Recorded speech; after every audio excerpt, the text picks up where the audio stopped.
Yeah, we'll go live first. So, it's recording. Hey everybody, what's up? Hi, Dr. Nick. Hello, hello everybody. Flammable means the same thing as inflammable? What a crazy country.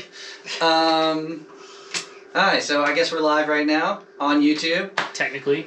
Perhaps. We'll see if it lasts. If no one's tuning in right this second, but... we aren't going to monitor the comments either, so we'll get back to you afterwards. Yeah, just don't say bad words. Also, or say bad words, who cares? I'm talking into this microphone, but this microphone's doing nothing for the live stream. None of them are, yeah. Yeah, it's just the microphone on there, so well, that's hello. Good. That's a better chance of working, though. Hello, right? YouTube. And yeah, I think as last we found out, that is a better chance of working. It kept crashing last time with it was fucking... But it's weird, it's weird, though. It's all very weird. It's all weird. Live streaming is fun, everyone. I'm a little behind the curve, but... Dude, my mom was like... Oh, she'll probably watch this.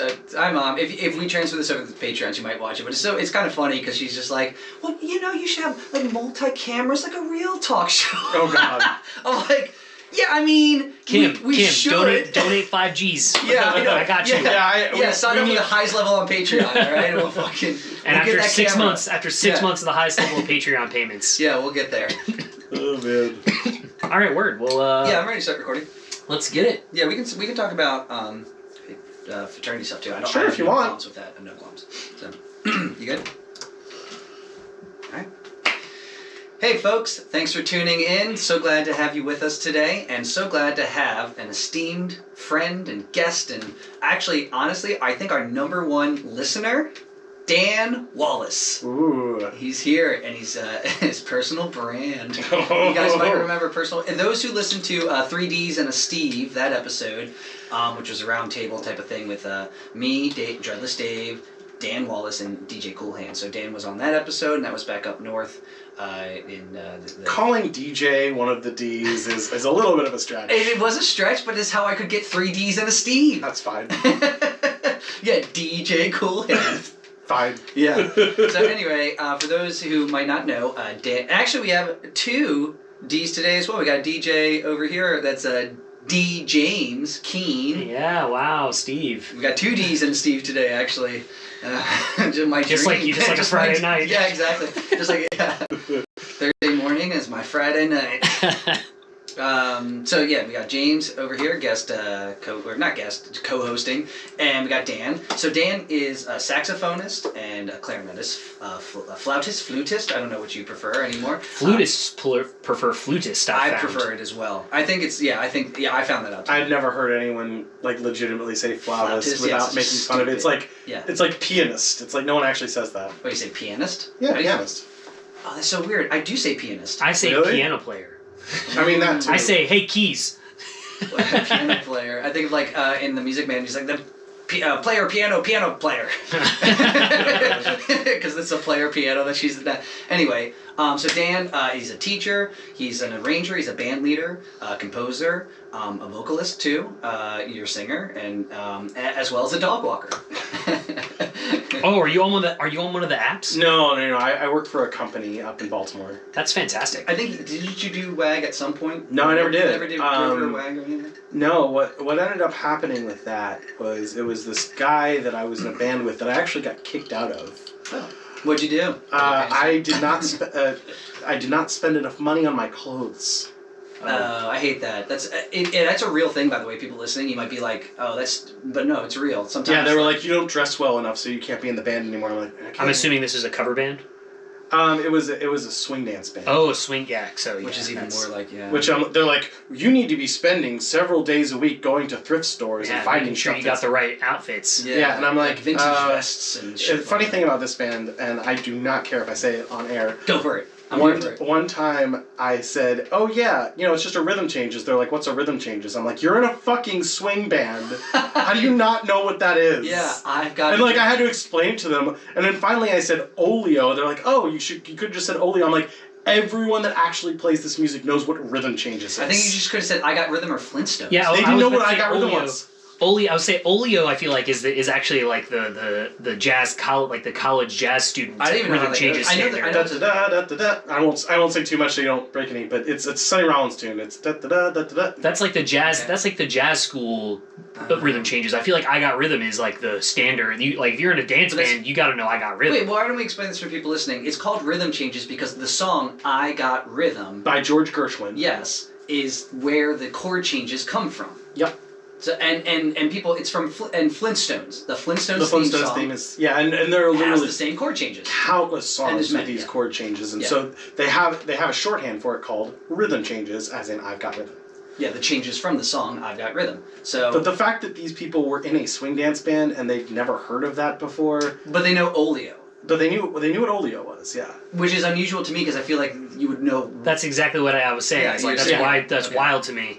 But yeah, anyway, I mean, I was It's also like so. It's Like like you so should know I Got meta Rhythm because intellectual. that is a dance band tune. Exactly, and if you went to college, you would have known that. Like Yeah. if your excuse is, "Oh, I know Olio because I went to a jazz school," it's like, well, That's then fair. you would know why. Yeah, You why would talk Olio to- is a rhythm changes in the first place. you for would sure. know that because you would have analyzed See, it. well, okay. Now, question for both of you guys: did you Yeah. learn that in jazz history, or did you learn that in jazz theory?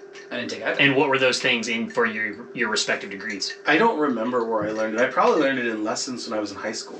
See, that's the place where I didn't learn anything. I didn't get that. I didn't have access to that really. I had a that really, level. really good saxophone teacher in high school. I'm not saying that did too. I didn't have some solid private instruction, but I never had any kind of like Well- modern music instruction or jazz instruction, if you will. Well, I feel like brass is different than saxophone in some ways because you have to spend anyways, yeah. so much time just on tone production. Yeah, I think, and it's also something that I've dealt with a little more later in life is just like conditioning, for lack of a better word. Oh, Just, and like, the other thing staying you in have to shape. the other thing you have Oh, to I deal see with what you that we mean, don't like- have to deal with as much is endurance. Yeah, that's like, kind of That's what he's talking about. yeah. It's like Yeah. conditioning and being able to play for a longer period of time. Yeah, at we the- don't. We can. the I mean, you know, level. Steve and I playing saxophone can play for 3-4 hours relatively easily. I mean, After about two, if I'm soloing every song, after about two. I'm, well, I mean, I still play saxophone regularly, so it's not Yeah, that big of a deal yeah. for me. But you know, yeah, it's a marathon for a brass player. well, yeah, no, that's why I'm saying it is different. So like, there are different things that you have to get together before you can kind of work on that stuff. Yeah, Steve and I got in a fight on stage one time about it. Did we? Yeah, it was like Where? a gig at I won't say who it was with or anything, but I believe it was at Old Araby Bar, and I said something like, I can't remember, you said something, and I was like, yeah, coming from or what did I say? Something like, it's like, well, you're playing the easiest horn in the line or something like that, and you're like, no. Well, it's funny with the wedding bands that I play with. Sometimes the lead trumpet player, because he's like really playing lead most of the time, he has to like go up to the singer sometime, and he's like, dude, you cannot call like Walking on Sunshine right after right after September. Yeah. Like Oh. it's crazy. Like you Yeah. can't do that. And he's like, but that's what the people want. And he's like, Yeah. no, I'm gonna give up. I'm just gonna stop playing. Yeah. There's definitely been some bands that I played in before that it's like you do like do an 18-minute medley of the Earth, Wind, and Fire hits. It's like there's a reason that Earth, Wind, and Fire doesn't play these songs back to back in their sets. Yeah. Like you can't. It's hard as fuck. You can't. Those horn lines You are can't navigate those lines. And the other thing is they have 2 trumpet players and they switch They off. switch off. Yeah. Yeah. Same with Tower Powered. I think did that for a while too. I don't know. Tower Power, those guys are nuts. Didn't a couple of them die in an accident with a train too? Oh, I think you're right. I think a couple of them That was died. a while ago. But that was like it wasn't the yeah. horn players though, it was the rhythm section. Oh, is I it think rhythm section? I think that was like earlier on. Yeah, I think it was Meant- like the 70s or 80s. Yeah, I think that was like. Would you have called that era in Tower Power rhythm changes? Because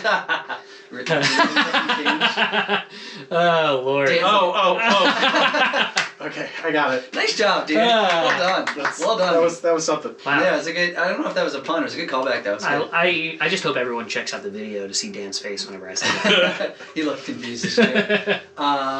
Yeah, it's in music. That's what they call a train wreck. Oh no, my. Steve! Oh, Steve! I feel like we need to make sure that that's a thing that happened, and we should say Tower Power rules. Actually, we used to do. When I first started Yeah. playing with the band, I was gonna say "What Is Hip" was Yeah, we one of played our What Is Hip, covers, yeah. and I'd never Fucking dope song. played that one before, and you had like a real. Because Good chart. Steve's always been the real arranger and MD of the band, even whenever we weren't called the Crooked Vines. he like handed me a real arrangement, like an actual like big band arrangement of what is hit. He was like, this is what we play. It's like, did you steal this from a college? Like, where did you get this? It's like you bought it from like blanking on all those makers. Hal Leonard? Hal Leonard. It's like you paid like Hal Leonard for the what is hit chart. No, I think I didn't write it out all the way, but I think I compiled it from somebody and then arranged parts of it or something. It was tight. I remember it being tight. The weird thing about those tower power arrangements is if you don't have at least like 3 horns plus the berry, like it doesn't quite sound right. Because I've played some 3-horn arrangements of tower power tunes and like there's like stuff missing. Like so, tower power has 5 horns. It has lead trumpet, a guy that switches between trumpet and trombone, 2 tenor players, and a bari player. And there's the first tenor player is like Lenny Pickett, or like the lead guy. His whole thing is he has to play lots and lots and lots of like high screaming altissimo, because that's what Lenny Pickett did when he was frickin' 16 years old and joined that band. Oh my god. That's crazy. And then the second one is actually the leader of the band, Emilio Castillo, who is amazing. And sounds really good by himself. You're talking about tenor sax? Mm-hmm. Okay. Yeah. He's also the band leader and the arranger and everything. Sadly, he is a bit of a religious weirdo.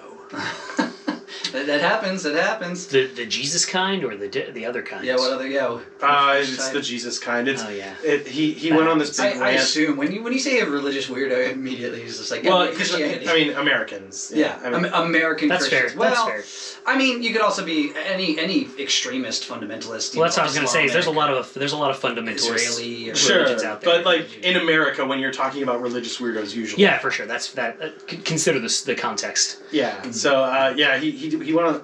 I don't remember exactly when it was, but it was a few years ago, and he's like, "Yeah, my grandkids, I won't send them to public school because they don't get enough religious education, and they also teach things that we don't agree with." And I'm like, "Oh fuck." Yeah.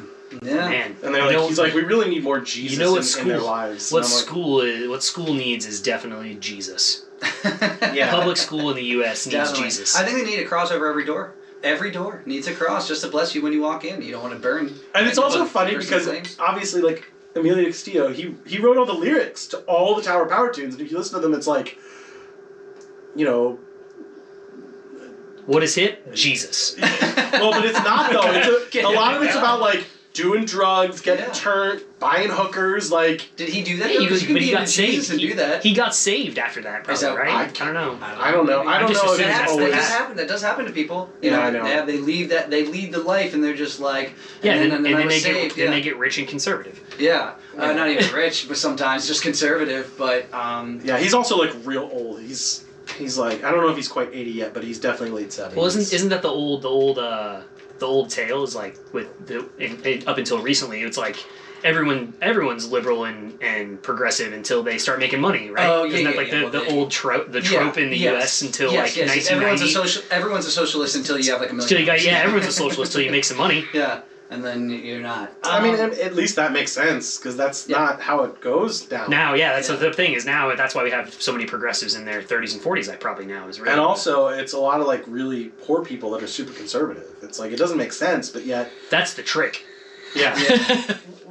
Yeah, but that's if there's going to be documentaries about that shit. I don't think there's poor non-religious people who are conservative. Oh, that's not true anymore. You don't think so? Okay. No, there's a lot of Trump people that are not religious and living at a lower socioeconomic level that are very, very conservative. Those people drink the Kool-Aid, though. Let me ask you this. They're voting against their interests. Well, actually, let me ask. Let's differentiate, because it's one thing to be a Trump Republican, and it's also another thing to be a conservative. I've actually tried to. No, you're right. You're right. When I say conservative, I mean traditional conservative. I mean an actual conservative, because I know like liberal, Democratic people who are conservative because they might be like financially. Oh, fiscal conservatives, or you mean the actual resource conservative? That's different from the conservative political. Well, I would describe some of my political stances as conservative, and like resource conservative is actually pretty liberal on the spectrum right now, because Sure. Oil. Yeah. No, for sure. So when we say that, do you mean Republican? I mean Trump Republican specifically. Yeah, which is different. It is different. You're right. But the thing is that God. That's a religion, baby. I listen to so many freaking liberal podcasts now. I'm so ridiculous, but. Like, you're brainwashed, man.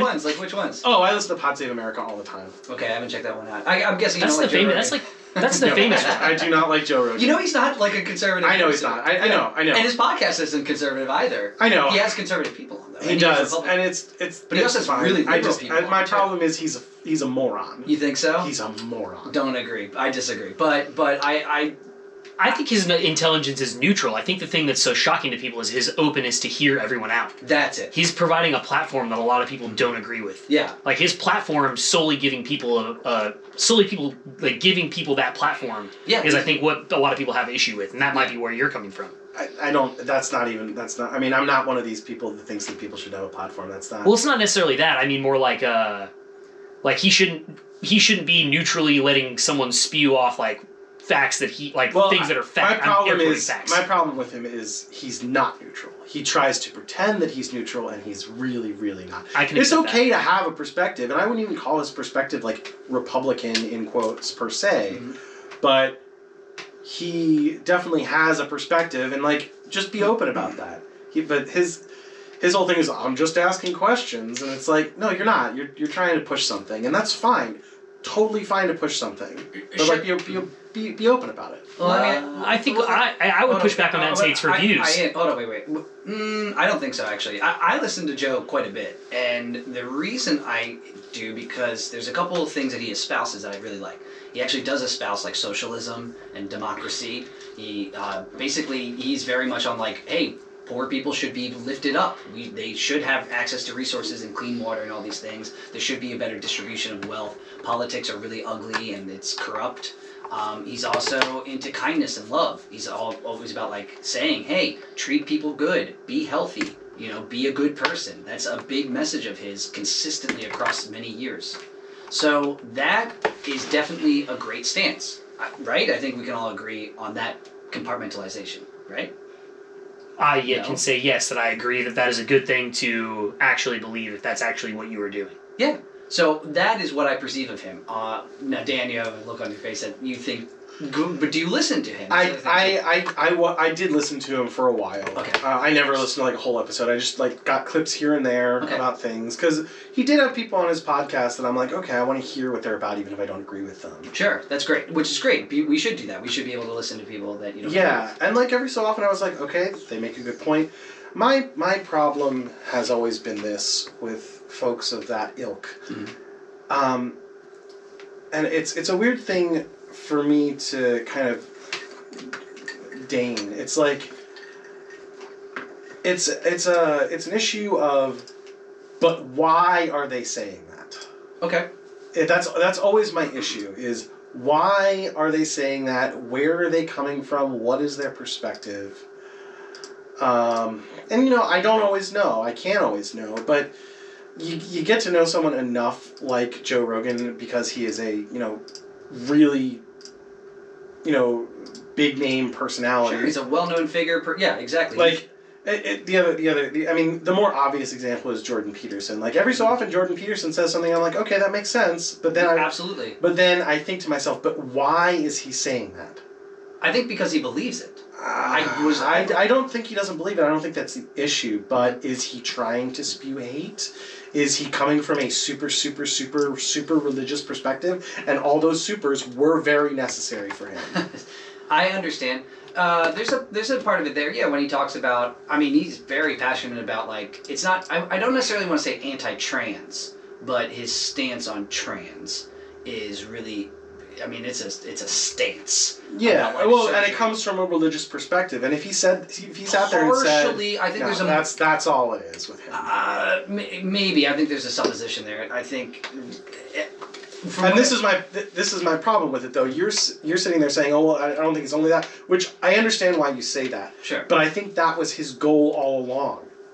His goal all along was to trick people and say, "Oh, it's not just about religion," but it is. It is just religious bigotry. Well, actually, that's all it is. So this is interesting because I don't think about things like in that way. So you think like a trick or it's a manipulation of sorts, like people say. Absolutely.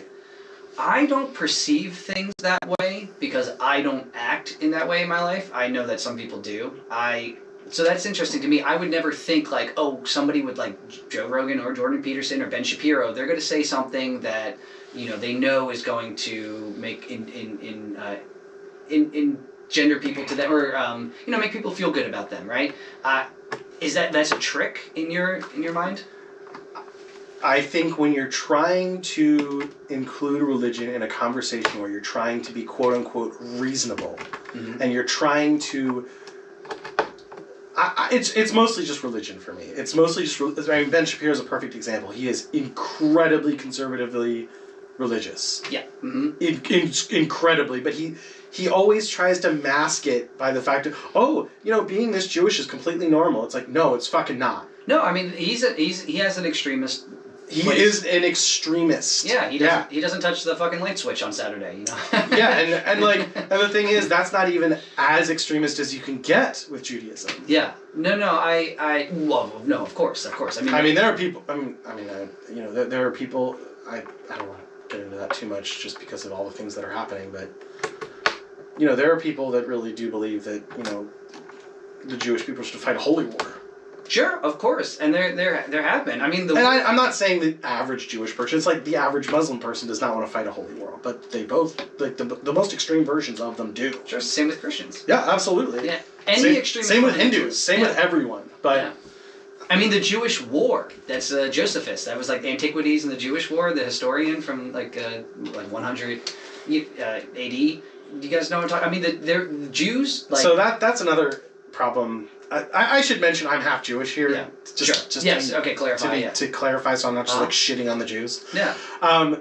The other problem I have is that the Jewish people take the history of the Bible and the Torah and they treat it as fact. Yeah. And it is not. Yeah. It is very, very clearly not. But they use that as a again, I'm talking about the very, very conservatively religious, like the people that don't wear their real hair. Yeah, what's on the side of things called? The twisty? I don't remember. There's a real name for it, but I don't know.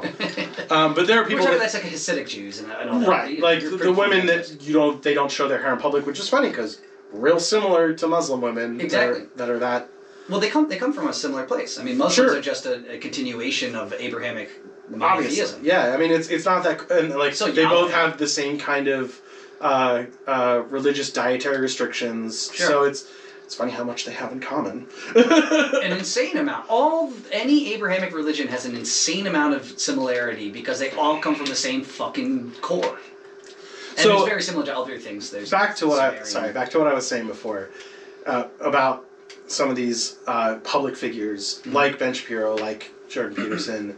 They try to cloak their extremist, honestly crazy religious doctrine in a veil of like, what's the word I'm looking for? Matter of factness. No, not even matter of factness. It's a veil of like respectability almost. Like, oh, this is a completely normal view to have. Mm-hmm. You know how you have the Overton window and you can push it one way or the other. Oh, well, they're just kind of pushing. I don't know what that is. Oh, the Overton. Oh, do you know what the Overton window is? Yeah, so it's like it's creating a new reality where it's like that's the norm. It's almost like the privacy doctrine that was pushed in.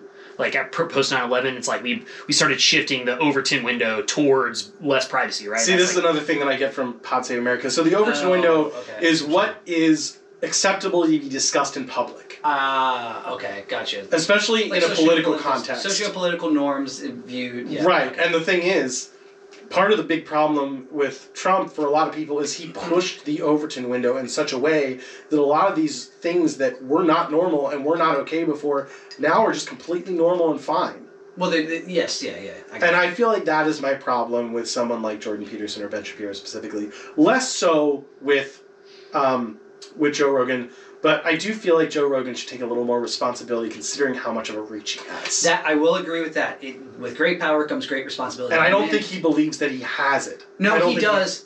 But at least I don't believe he thinks he has the responsibility. No, I think what he does is that he does too good of a job at compartmentalizing. I think he recognizes that if he were to drink his Kool-Aid, he would go insane and become a narcissistic. I mean, maybe he is a little bit already, obviously, to some degree, because, I mean, how can you not when you're a celebrity? But I think he's talked about, he tries not to think about it because it would drive him crazy. So I think part of that is that he goes too far the other direction it's not a big deal. Almost. Yeah. Yeah, and and it's just like, no, you are influencing people. And you're influencing a lot of people. Well, you're providing a platform for people that probably shouldn't have a giant, massive platform, and just by you having that... And I you know what, I actually... But that's the nice edge thing, is like, he's giving a voice to people who wouldn't normally have one, so we can see their perspective, but at the same time, sometimes... Some of those people shouldn't be given a... But the thing is, here's the funny thing, I actually disagree with you on that. I feel like I would like to hear from the Nazis, I would like to hear... I agree too, yes, you should put up a thing and says, I do not agree with this. Fight them on everything. Yeah. Tell them, hey, your perspective is not okay. I'm having you on here, but I'm having you on here to show everyone that you exist. Yeah. To show everyone that this is a thing that is in reality a thing. And I also would love to know what leadership roles you hold in your community, how you get people to vote your way. I would love to know all of that. Sure. Yeah. And the thing is, all of those people, they love to talk about it. Yeah, they love to talk about it. I think Bill Maher's a little better about having some of those people on, too. He is. He had one guy. Who was the one who worked for... Milo Yiannopoulos? Thank you. Yes. Yeah, and well, I mean, it's funny because Bill Maher always takes credit for... Oh, his demise. His demise, but really what happened was... it was literally that week. Yeah. He was like, no, it's completely okay to have sex with a 12-year-old boy. It's like, I don't think anyone's okay with that. Correct. Yeah. that guy got himself knocked down. Right. What was he? He was working with Breitbart, right? Yeah. Okay. Yeah. You know what we're talking about? Okay. Yeah. But it was the same week that Bill had him on, and then he was just like, well, sunlight is the best disinfectant. And I'm like, yes, you're right, but it wasn't necessarily you. But it did put more perspective on him, and it gave drew eyes to him. And I'm okay with that. Yeah. I'm okay with Richard Spencer having people interview him. I think he's hard. Oh, he's he's a Nazi essentially. Okay. He's like the most prolific white supremacist. By this point, David Duke. No, well that's the funny thing. David Duke is the Klan, and the Klan has kind of gone out of fashion a bit. Mm-hmm. They actually have a lot less power than they used to. And David Duke's still alive, actually. So. He is still alive, yes. He just ran for office in Louisiana, not even 4 years ago. I forgot he's from... Yeah, he is or from Mississippi. I thought it was Mississippi. I thought it was Mississippi, yeah, not Louisiana. Well, either way, it's around this area, general area. Yeah, he ran for office for sure in the last election in either Louisiana or Mississippi for a state position. Yeah. Well, anyway, Richard Spencer is... He's from Duke, as is... Who was the crap... Duke University? Yeah. Okay. Yeah, well, yeah, I mean, all of these white supremacists went to Duke. Really? Yeah. I didn't know that. North Carolina, baby. Wow, yeah. Yeah, the other guy, the guy that wrote all of Trump's speeches that was a real shithead, Stephen Miller. Also from Duke. Yeah, I forgot about him. Yeah. Yeah, also from Duke. A lot of these white supremacists are from Duke. Yeah. You know what? That's kind of interesting because there's a conservative perspective that says, well, liberals go to college and they learn liberal ideology, but I think it's just... Well, Richard Spencer is one of the first ones that was I think he might even have gone... I don't think he finished a master's degree, but he went on to a master's degree. He's like one of these people that are like, white people are smarter and therefore we should get better degrees.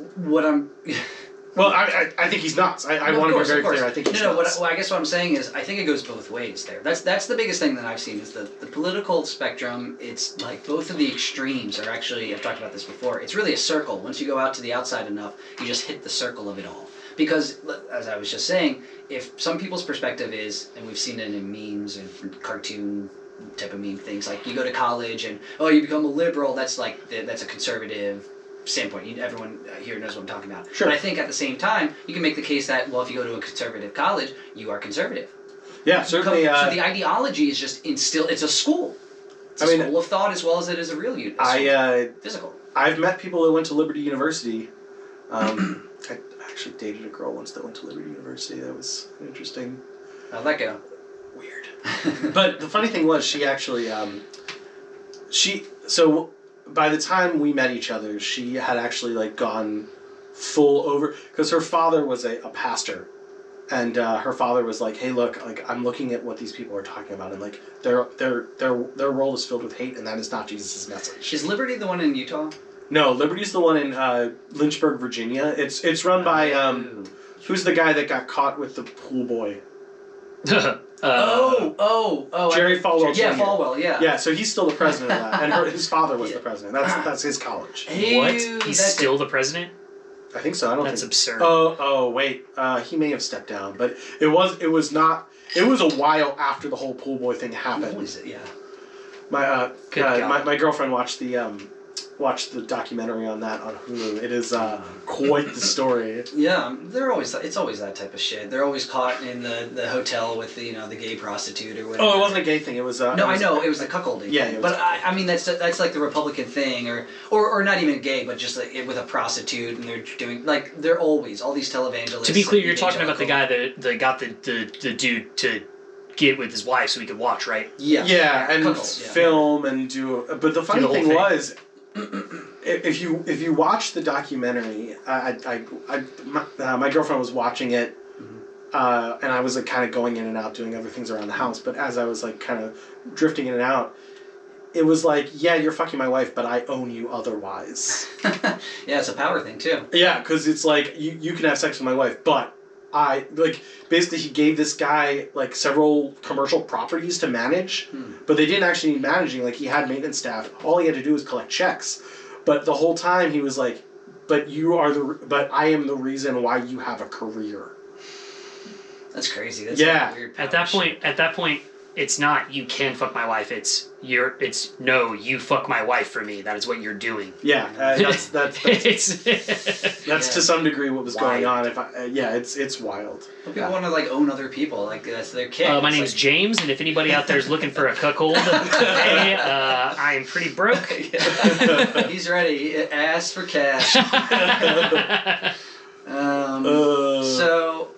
Shouldn't have said that on the live stream. Maybe this not. is usually paywalled. No. Yeah, it will be like your ass.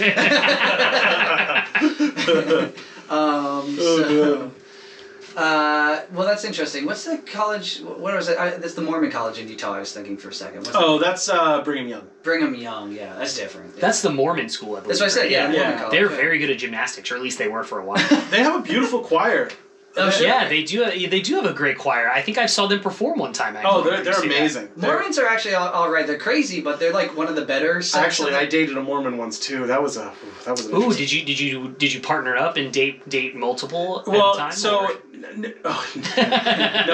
Actually, my girlfriend and I watched the Fundamentalist Mormon. Oh yeah. Thing too, and that was so fucked. But no. These were more like straight down the middle Mormons. They lived in Washington D.C. Oh, word. Where there is actually another Mormon temple, but like supposedly they were not even allowed to go into it most of the time. What? Why? Because it's only for like super special occasions. Oh. And you have to be like of a certain level. It's almost Scientology-esque. Sounds like Scientology. Like, it's actually a lot closer to how... What? You have to get to level 20? I mean, I don't think there were literally levels, but it was like you had to be in a certain... In Scientology, there. No, I know. I'm saying... Just kidding. And for $59.99, you can start today. Yeah. Oh God, my parents keep driving through Clearwater. I'm like, do not get an audit. Do not get an audit. Yeah. My mother always like calls me. She's like, so I got an audit today. I'm like, no, Mom, don't. You can't joke about that. Wait, what? That's how they get you with Scientology. They make you have an audit. What? What do you mean? Like a financial audit? Like No. Like an emotional audit. Oh, I've heard about that. Yeah. So they. Okay. You know what happens? You hold the sticks. They hook you up to this machine and Yeah. they ask you these like super personal questions. Yeah. And the funny thing is, they secretly record it so that when you like tell your worst secrets, they can blackmail you about it later and force you to give them more money. Yeah, I've heard of it. I didn't see the Leah Remini thing, but yeah, I've heard of, you know what I'm talking about? Yeah. Yeah. You know what I'm talking about? No, I've seen parts of it, but the one you should watch is Going Clear. Before Leah Remini, there was a 2014 documentary from HBO. That's the one you should watch. About Scientology. It's very good. Okay. And it shows you just how fucked it all is. I mean, as bad as a lot of these other thing. religions are, the big thing that they go through in that one is how they got their nonprofit status. They actually bullied the IRS and won. Really? Wow. Yes. So the thing with Scientology, it was created by L. Ron Hubbard, who was nuts. He was, Crazy schizophrenic, bipolar. Sci-fi writer. Yeah, but by the end of his life, he was so paranoid. He had to live on a boat because he thought that if you stepped foot on land, he would be killed. Oh my God. And he had all these people called the Sea Org, who were like these 20-year-old girls who... And like, it wasn't a sexual thing, supposedly. Mm-hmm. But like all these like 19, 20-year-old girls who would like work on this boat for him for free. What? Oh my God. That was the Sea Org. That was the original like highest level. And there was this guy, the one guy that was a member of the Sea Org. His name was what is his name? The guy that runs things now. No, I don't know. He's really short. He's like 5'2". I don't know. Back to Tom Cruise. Yeah. No. I think I know have to you're look this up. talking about. Okay, no, you can look it up. That's fine. Yeah. Sorry, give me a second. I want to say it's like Robert Smith or something. No, it's something. It's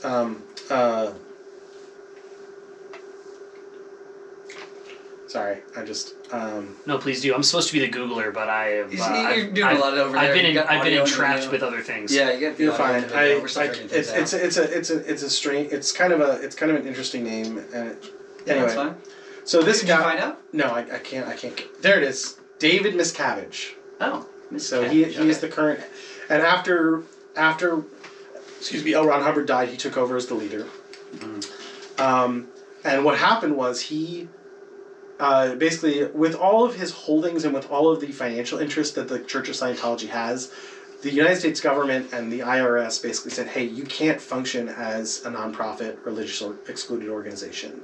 Like, that's just, you can't own all this stuff and get all this money for all these people and like conduct yourselves the way you conduct yourselves and still consider yourself a religious nonprofit. So what happened was David Miscavige got 3,000 to 4,000 members, which, mind you, there are only like, I think there are only like 30,000 members of the Church of Scientology. It's a very small religion. It's still a lot of people. I mean, it's a lot. It's small compared to so many. Yeah, I mean, compared to 1 billion Muslims, Yeah. like it's nothing. Yeah.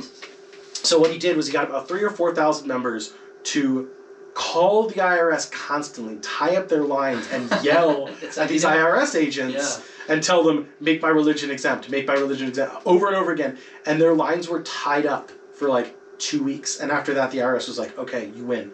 I mean, that's how you do things. That's how you get it done. It's the first time anyone...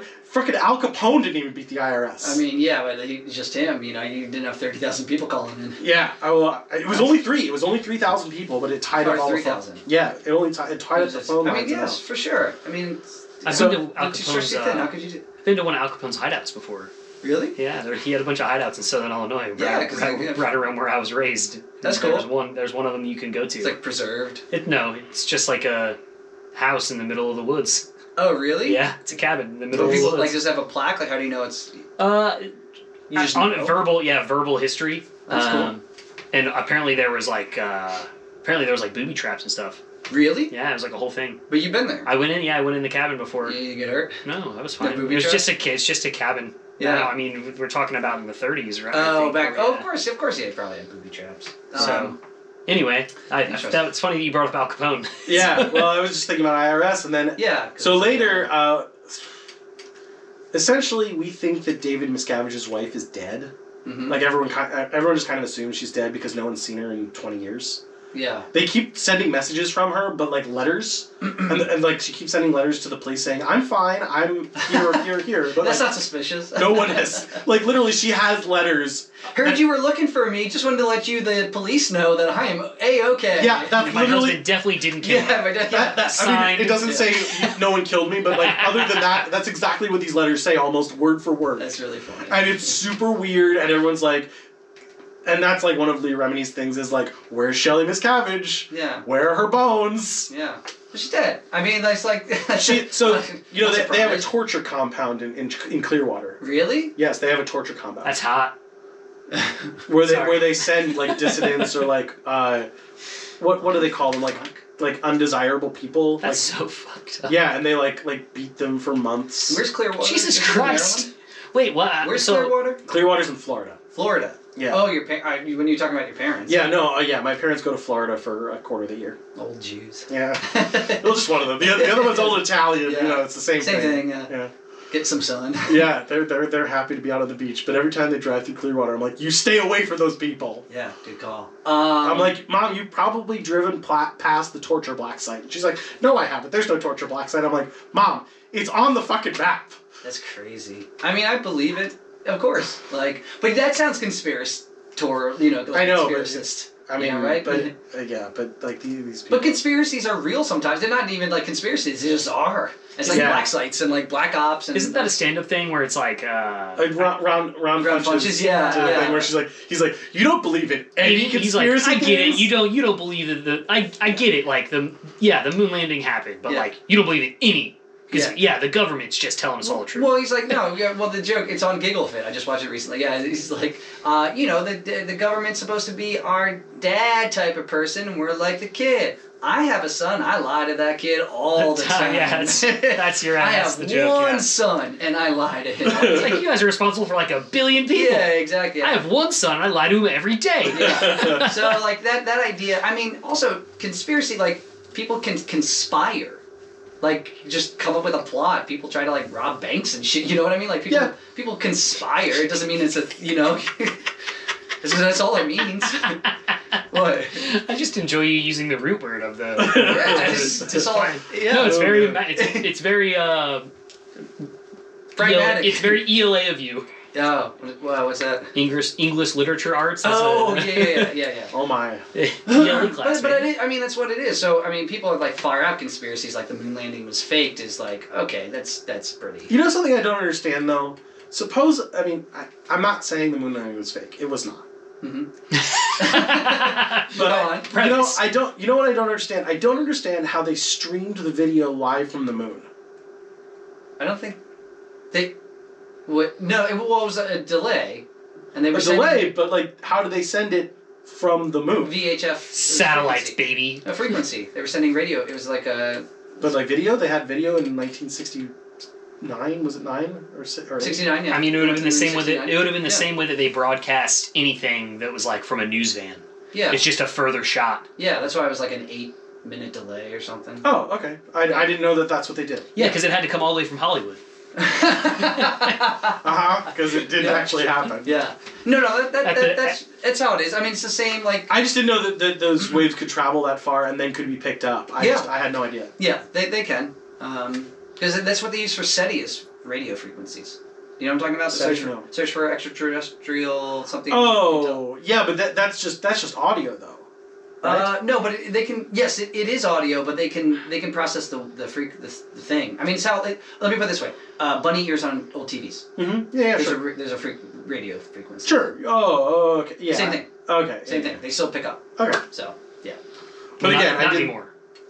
Now they're picking up digital frequency, not RF, OG RF frequency. Yeah, exactly. It has to be converted. Like you can't use the original bunny ears anymore, which correct. But unless you have a digital converter box that can unscramble the digital channel, like back in the back room of my house right now, I have a 1980s antenna that I can still use with a TV because now TVs have those converter boxes built into them. Yeah. But I just meant in the past.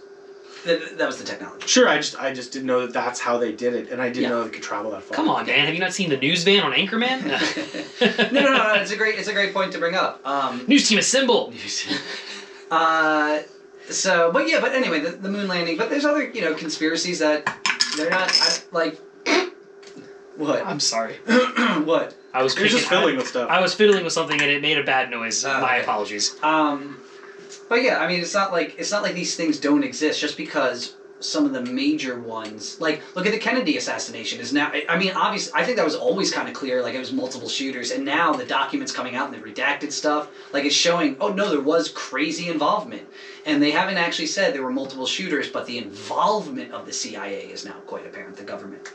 So it's like that's. I don't think the government was involved with because Lee Harvey Oswald was the shooter. He was a shooter. That's fine. That's fine, but he was at least one of them.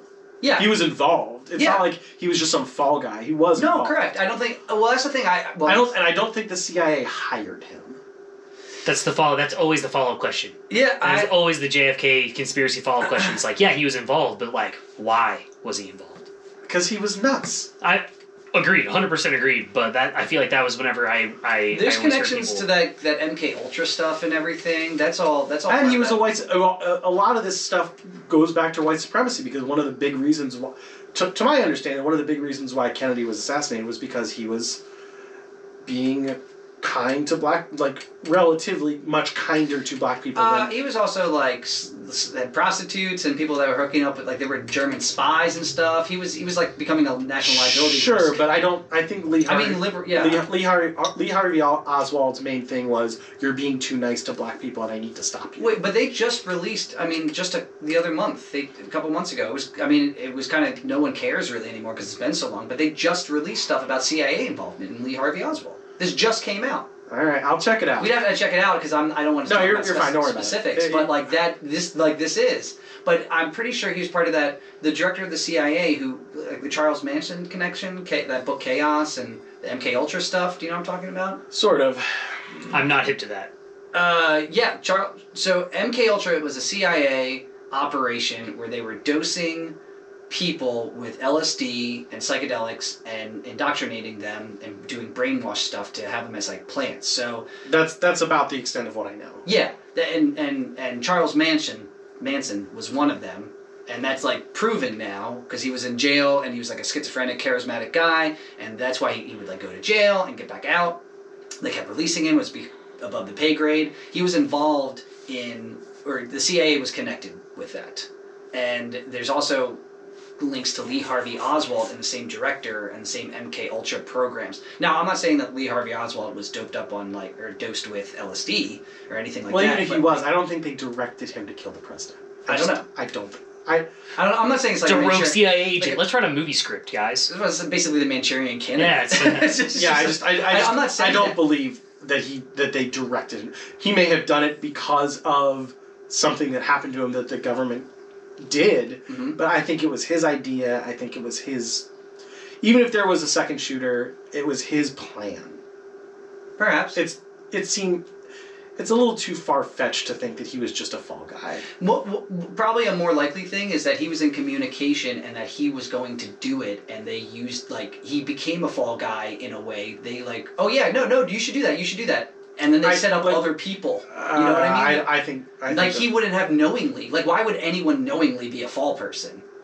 You know what I mean? Because he was nuts. He didn't care if he got caught. No, what I mean was a fall person for the CIA. You know, why would... No, I know, but...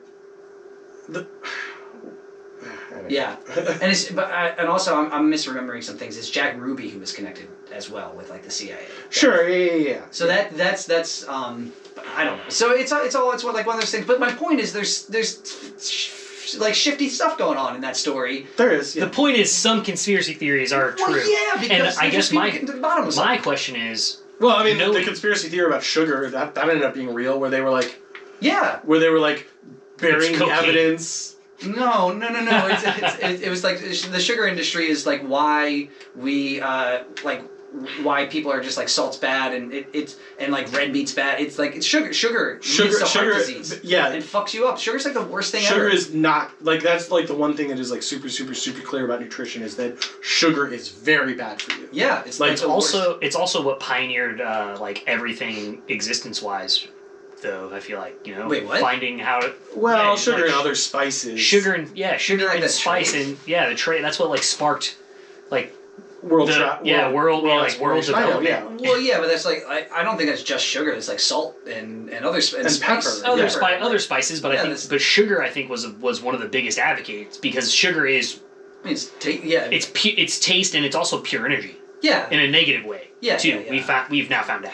Well, yeah. But I mean, I said, it's cocaine. I see what you're saying, but I mean. But yeah, that is conspiracy that's real, where it's no, they spent a lot of money to cover all of that evidence. Would you say that they conspired to do it? Yes, yeah, of course they did. Of course they did. They did. The sugar industry conspired. And they still to convince are. us. It's all those body positivity campaigns, and you're beautiful if you're big and all that stuff. It's sponsored by Nestle.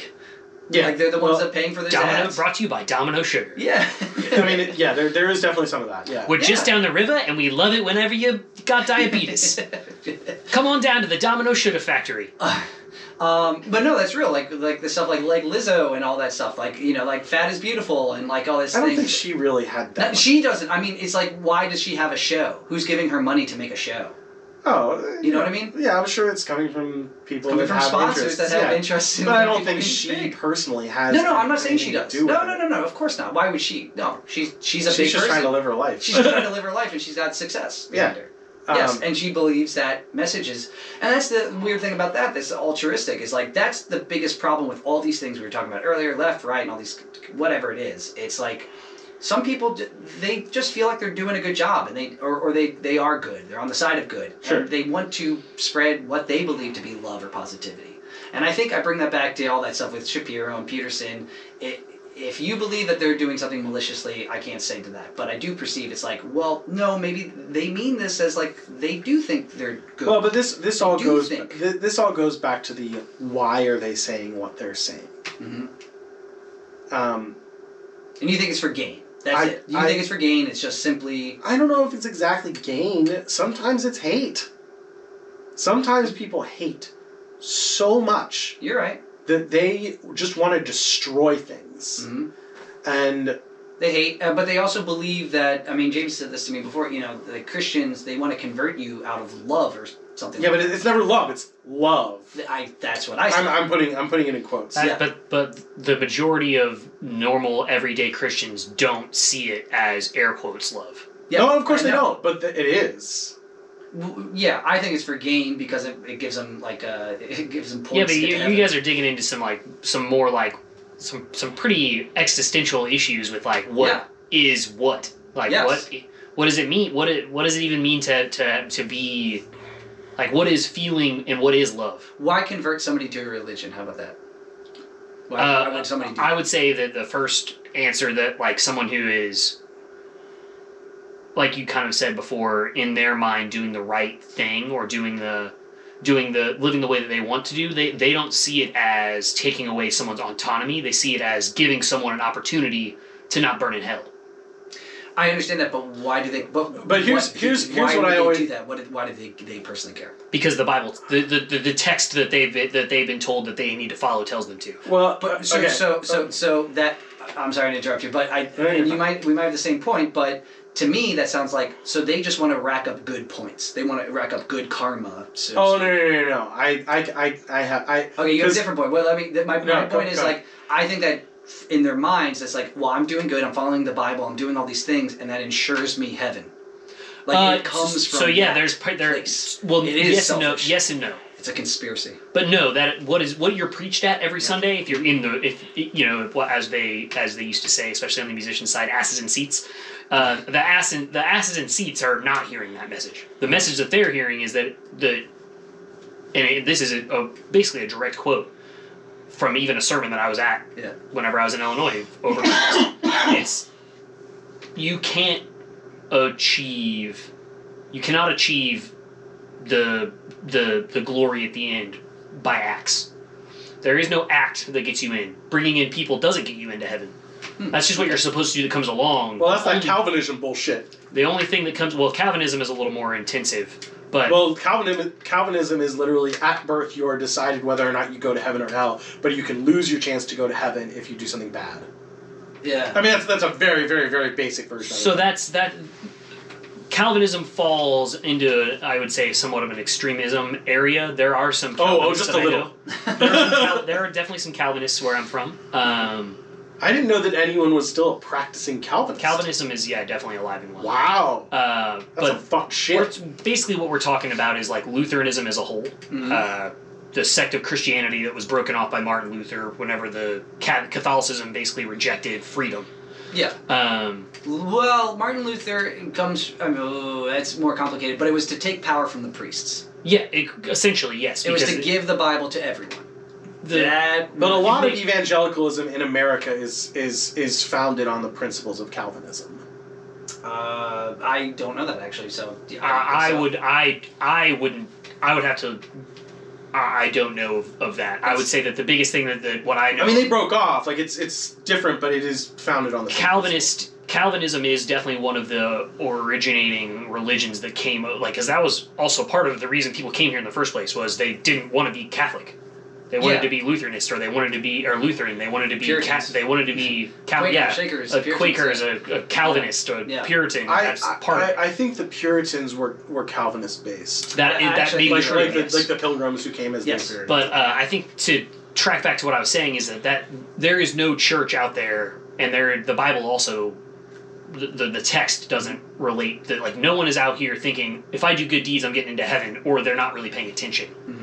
So like that's Roman Catholicism. That's a fallacy. That's basically like Roman Catholicism is like do good deeds so you can go to heaven. Yeah, that's what I'm saying. Is and that then the if you do something bad, you have to confess it. The opposite of that coin, the Lutheran side of the umbrella that we're talking about right now is very, very outspoken about saying that acts do not get you that gratification at the end of life. Okay. So it's like if you are doing that with that in mind, and again this is taking all of like a lot of common sense, I think, from my perspective, being someone who's not really religious anymore. Mm-hmm. Like you're not paying attention in church if you think, well, I'm out here converting people, that means I'm going to go to heaven, because there's no preacher out there that's espousing that. The Bible doesn't say that, and that's pretty much the idea is that the only way that you get to heaven is accepting Jesus Christ as your personal Lord and Savior. That's how you're getting there. There is no act that saves you. There is dedicating your heart and your life to Jesus Christ. So here's where I diverge from that a bit. Not that anything that you said is obviously not. It's obviously not incorrect. What I'm saying is, again, why are they saying this? That's the big thing. Why? So, I mean, I have known a lot of people that are religious in Baltimore that truly think that when they say you're going to hell for being gay, that they are helping those people. But again, it's the why. They're not actually helping them. They're saying, I hate you, and if you continue doing this thing, I want to see your body burn forever. That may be what is perceived by what they're saying, but to them, that is not what they're saying. No, but it is deep down. I think it is. I think they want, like, the act of gay sex to, like, have a punishment. That's even fair. Though they sit there and say, I love you, and I'm telling you this because I love you, and, like... Well, that's and, like, sin is sin, that's and, the whole like... thing. A lot of these people are like, well, sin is sin, and, like, lying to your parents and having gay sex are kind of the same thing. I'm like, no, you don't believe that. You're saying that. You don't believe that. Well, I think that also tracks back to like what is love, what is sin, and that's like, I guess that's a perspective based thing, because that's, I mean. But the thing is, so when they say you're going to go to hell for gay sex, in their mind, they're somewhere in the back there, they're picturing a guy who had gay sex burning for the rest of eternity, and they like it. That can make... Oh, that's interesting. I think you're inferring quite a bit about a lot of people that is not actually true. Like, that is not... That something that I found also in adult life is, like, unless it's placed in front of them, especially a Christian, they don't care. Like, that's part of it, too. It's like... I think you're right for the vast majority of people. It doesn't... It's like... It's really generalistic. It's like, it doesn't really matter. Because it's also, like... That's part of the acts thing. That's what gives people... That's what gives people a permission slip to walk away from those situations and say, well, you're just going to be in hell and I'm not, so do what you do. Yeah, but they don't do that. I would think that there are a large majority, if you look at how many Christians there are in the United States that do. Aren't Catholic. So there is the largest majority of them are that way. You're only seeing a small sect of them. Like the Westboro Baptist Church is a small sect of people. There's literally like 40 people that are all related. Yeah, exactly. So that's I guess that's my point, is that if you're looking at it by the numbers, kind of like you said, like there's 1 billion Muslims in the world. There's maybe only 1% of those Muslims that are extremists. No, less than that. We're talking about like 10 to 20,000 people. So it's like it's a very small. I think that there is probably a larger number of Christians whenever we're looking at people because they don't actually understand what they're doing isn't. I guess that's the thing, is like when I'm saying defining what is love. Mm-hmm. It's like a lot of these people do truly feel like it's like, I'm going to do my best to help you and save you. I'm air quoting save you, bring you to the Christian religion to show you that the only way that you can get to eternity of the glory at the end of the road is by doing what the Bible says. Actually, I have one more point, then I have to pee. We'll leave the live stream going, but we got to pause the audio because I really have to pee. But I think what it is actually comes from almost a place of insecurity. Think of it like this: when you do something, if you are not secure in your actions or your beliefs, we are encouraged by our peers and groupthink and society. We're in a community to justify the thought, the action. Right? That's how humans have worked over time, civilization or social norms or whatever it is, social, cultural, religious norms. So I think there's an element there, and this might be a supposition, this might be supposing, or imposing almost something upon someone else, but I think it comes from a place of just like, it confirms their belief if others believe it. So maybe it doesn't get them into heaven, but it's like, it does come from a place where, hey, if you believe in Jesus, we all believe in Jesus, and I feel good about my choices in life. I feel good about the choices I made and my beliefs. Because if you don't, I now have to question, why don't you? And then I have to see, well, wait a second, you're also a human. You're also a good person. I see the good in you. I see you do good things, but you don't believe what I believe. That makes me, there's a schism. Well, that is you're talking about the juncture of why modern organized religion is dying, because a lot of people that are our age are seeing that and they're saying, wait a minute, your actions don't match your words. But that's a conversion thing. That's my point. Is the quickest growing group is the nuns, as in what religion do you follow? None. Yeah, that's the. I know. I've heard that. That's the quickest growing group right now. Well, hold up. Can we pause? Let's pause the audio. We'll leave the live stream. Sure. If you guys, unless you want to talk without me, I just got to pee. Go for it. All right, we'll be right back. Pause. Thanks, guys. I just have to pee. Go right ahead. That coffee ran right through you, didn't it? I had a cup earlier, and I've been drinking water. I hydrate well. Bye, live stream. I'll be right back. Oh man, this is fun. This is not where I expected this to go. Neither did I. I thought we were going to talk about more music stuff. Did I? And I almost said, and knowing all this, how do you focus on playing so many instruments at the same time? Hello! Hi! Jamie, right? Yes, Jamie. Hi. You got a cameo on the live stream, sweetie. Yeah, I know. I didn't know she escaped. Jamie.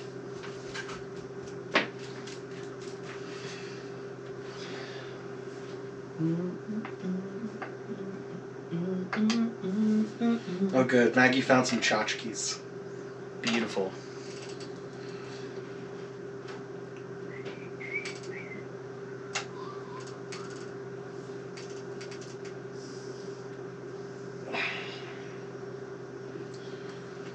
Yeah, that was the big thing. She really wanted to bring tchotchkes home to her family.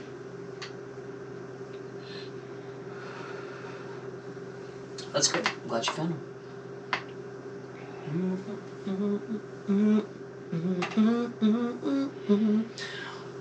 I think I need to start doing a track where I can do one shots.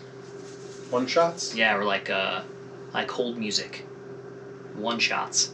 Actually, I've seen the phrase one shot before. I actually don't know what it means. It's just like a audio clip. So like yeah, or okay. or like audience laughter, or like thunderstrike, or bomb explosion, or So that's not. But I've seen these things called Marvel one shots, and they're like. That's a little short. Yeah, that's like a TV show thing. Yeah. That's like a story about one of the. Okay, so there are two different things we're talking about. Okay, yeah, this is an audio. It's like, so this drum sampler, like every time I touch one of these buttons, it's a one shot audio clip. Perfect. Yeah. So it's like, yeah, like like a club air horn. That's a one shot. Yeah, sure. Yeah, I've got to start working on samples. I don't want to work on samples. God, I just want to play acoustic instruments. But yeah, that's definitely. There's a. I mean, I like pedals. I love my fucking delay pedals, but yeah, the scene is definitely getting more and more figuring out how to do the digital stuff, and the production stuff is like how you all of a sudden it's like, oh well, I can make movie music now, or TV music, or whatever. Like I'm like part of a voiceover website, so it's I've never actually done any work, but like I can at least apply. And I can send high fidelity audio. Well, I feel weird about that because I'm sure that the pay is not great. A lot of the pay is like over $50 an hour. Yeah, but that's nowhere close to what like professional voiceover artists used to make. Oh well, I mean, usually I guess that's like fair. people that got hired in to go to. But that's part of yeah. I guess that's. I was talking about I'm part of. I can't remember the name of the website that I joined, but I'm part of like a voiceover thing where you can like apply to do like read audiobooks. Really? Yeah. Have you done it? I have not done one yet, no. What can you? But they have to approve you. What website is it? Can you? I have to look at it. Listen, 'cause that's something I once was in contact with this person. She was like my teeth cleaner at the dentist, but she did voiceover work, and we were talking about getting me involved. But then I stopped going to the dentist because Medicaid, it doesn't, but you know, I didn't get in touch with her. Oh, dude, I'm so glad that my Medicaid still covers dental appointments. Yeah, me too. It's just cleanings. I think they got rid of x-rays. But mine still does x-rays for sure. X-rays and basically x-rays, fillings, and cleanings twice a year. Fillings I don't think are covered for me. I think it's just cleanings What? and x-rays. Coming back in, y'all. Okay, wait. So like, now I'm curious about this voiceover thing. I want to make a note about that. I want you to remind me because I'm really curious. That's super fucking cool. I would love that shit. All right, voiceover website, James. It is just a freelance thing where you gotta send like auditions and shit. Yeah, that's cool. And then we were just talking about. Okay, I think I got it. We were just talking about religious stuff. Yeah.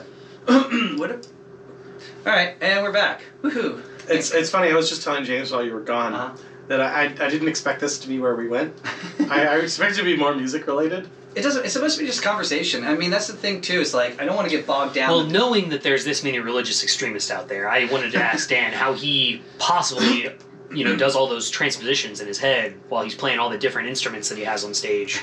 Just like while you're knowing that the Calvinist still exists. Well, dude, I did not know Calvinist still exists. But even beyond that, I don't know. Yes, I know about I know about Richard Spencer. I know about David Duke. I know about all of these people, but I have to remind myself that they don't affect my daily life. Sure, of course not. So you're just like Joe Rogan. Exactly. Yeah. Exactly. I also try not to let Joe Rogan affect my daily life. Well, you were talking about nuns, right? That was the joke is nun religion, but we do. We see that in politics, people have now religion. Politics is now religion for a lot of people that aren't religious. They gravitate. They form Which tribes. annoys the crap out of me, especially people in my own tribe, because. Tribe. Yeah, What's your tribe? I'm liberal, progressive Democrat all the way. I know I'm a tribe person. I know I am. I thought you meant like the chosen people. Oh no, I'm not a practicing Jewish person. That's not how it works. No, I'm one of the nuns. The nuns, okay. yeah, okay. That's something I wasn't sure about. I didn't know that you were half Jewish either. Yeah, I mean, well, it's weird. The whole weird thing for me about the Jewish thing is kind of twofold. First of all, I'm Jewish by like nationality or heritage, but obviously not by religion whatsoever. Mm-hmm. And a lot of Jewish people, and also were you ever? Just to ask. No, I grew up Catholic. Catholic, okay. So the standard story then, the standard United States like Bill Maher story. Yeah. Well, my mother was Catholic. She went to Catholic school. She grew up in New Jersey. She grew up Italian. Everyone was Catholic. That was just how it went. And, the funny thing was about religion for me is I saw the best version of it. My church that I went to was wonderful. It was truly wonderful people. They had wonderful messages. It was not this, like, try and convert people. It was not this, like, hateful rhetoric. It really was, like, a bunch of old hippies that smoked too much weed and just decided, we kind of want to try this Catholic thing again because we grew up Catholic. And what they did with all the money that they paid the main preacher, who was a Nigerian immigrant, another very nice guy, Jesuit. It was all Jesuits who came and preached. And they had this place called Holly House that was next door. And what they did was they had families that were in trouble that needed a helping hand and like couldn't afford to live on their own. And they were like, as long as you have a kid, we will put you up for as long as you need. And we'll help you buy groceries and like help you find a job and everything. And I'm like, oh wow, so this is like what Jesus really meant. But even with that perspective, even knowing that, I still couldn't get into it. No, that's fair. It didn't speak to you. Was it yeah, I mean, I feel like you're a smart guy. You probably saw through some of the bullshit. But the funny thing is, it wasn't as much bullshit. Not them personally, just the overall concept. Yeah, it didn't do anything for me. I feel like I do. There is something that I maybe haven't stated in past conversations about organized religion that maybe could be stated. That there were a lot of good things that I got from organized religion, and I would say I was very religious until I was at least 13 or 14. But that's whenever some of the cracks started to show a little bit. Yeah. That's actually a really common story. Yeah, that's it. That's I found that. Your reasoning skills really come into play. Yeah, I found that across the board that is well, but even beyond the reasoning skills, like the world of religion is very different for a very young child. Yeah. Like it's a lot of community. It's a lot of community and support. Lots of it was activities. Yeah, lots of stuff to do. Yeah, Friends, of course, all of my old, especially like, I feel like in the Midwest. Most of my oldest friends are people that I like. Like I've known two of the guys. Like I was in one of the guys' weddings that I was in. This would have been 2015 or 2014, I think. Maybe even earlier. But like we'd known each other. Like my father went to church and school with his uncle, and his sister, and they grew up in the same house, and like we met each other when we were like 6 months old because of church. Yeah. So it's like that sense of community. That sense of community is something that you don't find in a lot of places. Sometimes that can create negative things. Sure. Sorry. Like anything, pros and cons. It's interesting, that whole sense of community thing, because obviously it's very important. They've learned more and more that like social interaction is one of the most important factors that you need for physical and mental health as a human. And when you don't get that, it's like really detrimental to all areas of your health. Community ideals can be super detrimental to your capability to see outside of situations, though, as well. Well, that too. Yeah, well, that's the problem. It's a little bit of both. So if you get into a community that's very rules driven or very ideology driven, like it's just as negative. It's not just as negative. It's incredibly negative. But yet, as humans, we need community. There was a study done. I don't remember exactly. I'm going to sit here and claim about it, and like I don't know the specifics about it. But there was a study that was done that basically said that like drug addiction treatment, like the biggest component of drug addiction treatment had to be belonging to a community. That's a very basic understatement. What can you elaborate on? What do you mean? So it started it started in rats, and basically what they got these rats all dosed on heroin. I don't remember what drug it was. Sure. But essentially, to treat them, one of them got sober with like a bunch of other rats, and one of them got sober alone, and the one that got sober alone couldn't like. I don't remember if they, community support is big in right, and what they found, and then they started studying it from self-reporting from humans, obviously. Yeah. And the rats were tapping in. Yeah, but they were getting self-reports. Give me heroin. No, Morse code. Yeah. So they were they found some self-reporting from humans, and basically it was like the biggest the biggest factor as to whether or not you succeeded in a drug rehabilitation program is whether or not you built a community around yourself. Because if you did it by yourself, like it's not going to last. Essentially, you have to have incredible resolve, and a lot of people. Well, but it basically doesn't work. You have to have incredible resolve to do it yourself. It mostly there are people who do it, but it's mostly community driven, of course. Yeah, that's why AA is a thing. It's a program you go to. It's really a social function in a way. Right, and catharsis. You're supposed to go on a regular basis to these meetings to be part of the community. Like so, religion for people like this is the funny thing. It comes from the stem word is ligature, which we have on our saxophones. It literally means to hold together. That's funny. Yeah, ligature, lig. It comes from Latin, religion. So that's what the word is literally about community and holding together. So religion, while we use it for spiritual concepts now, it can apply to anything. That's why I said political ideology. In this case, it could be sobriety. Whatever group function that holds things together, community-wise, in a way, that's religion. But also, I think the other fact, it was explaining. There was we studied this in ancient religions whenever I took it. So there was like a piece of it. There's a piece about. Was this a college class? Yeah. At Loyola? No, this was I believe SIU. Okay. Or maybe it might have been at the junior college I went to in high school. Make your point. But anyway, there's some kind of correlation with, and it had to do with Native American religions was part of it, was that the community support section, like you said, drawing a community together is a big piece of what it is, and it's also like explaining phenomena. So like a big part of it in the Native religion was like, why does the sun come up every day?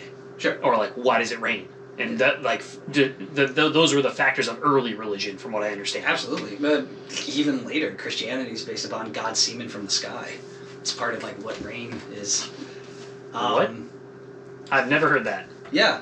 That's all. That dude. I've been. Yeah. That's part of early religions is like fertility cults, rain providing life from the ground for food. I'm sorry. Were you retracting? Are you saying that's connected to Christianity somehow? Yeah, that's a big part of it. The root words, the actual translations of the words from the Hebrew and Aramaic words that are in the Bible translate from Sumerian root words in Hebrew and then from an Aramaic and then to Latin, or to Greek, I mean. They are basically like sex organs and semen and like all these things. It's all about like propagation and survival. That's all. You're meaning... Which makes sense in a lot of ways. So you're saying some of the way... in the words that we think of, like even Jesus is Ayusha, which means like penis gland, and anointed with semen. Christ means anointed is the translation. The anointed one, yeah, that's what I've always That is a mistranslation. It's anointed with semen. It has to do with sex and reproduction. So it's So I mean, I didn't know any of this, but I'm also like not at all surprised. That's also a big part of like a lot of the people's translation going back to saying that like all the things that are referenced in the Bible. I can't remember I was trying to remember the books off the top of my head where homosexuality is referenced. That it's like those are all your seed. Those are all mistranslations. Mm-hmm. They have to do with not wasting your seed. That's what it is. So that's a big part of the Bible is don't waste like your sperm and semen is a precious gift because it makes life and babies would die, and like it was a tough world. So you were supposed to propagate, and if you wasted it, that's a waste of what they thought as like life was so precious then. That's the thing. Now we live in a world where there's so much life and it's abundant and things are a lot easier. But back then, right? What? It's just continue. But the idea is that once upon a time, life was harder and more difficult, and having your family. That's why they would have like a lot of kids, right? Yeah, a lot of them would die. Because some would, you die. So that's where it comes from. Is like homosexuality, Sodom and Gomorrah. Sodomy, obviously, we know that's anal sex, but Gomorrah is masturbation. So that's why masturbation's bad. Don't waste your seed. That's the whole point. That's where it comes from. Huh. Interesting. Yeah. Yeah. The verse I was referencing that I believe that is a lot of time used. I think that it was always said that it related to children. It was what? Don't masturbate to children?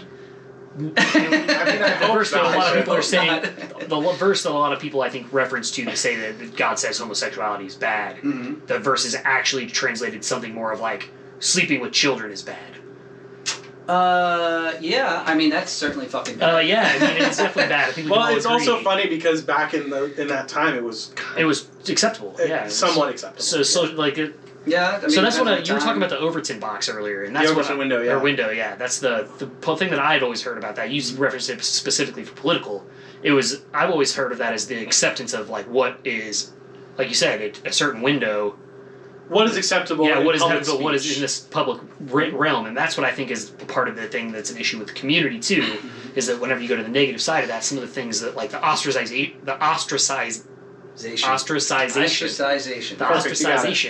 of like certain sects or groups of people.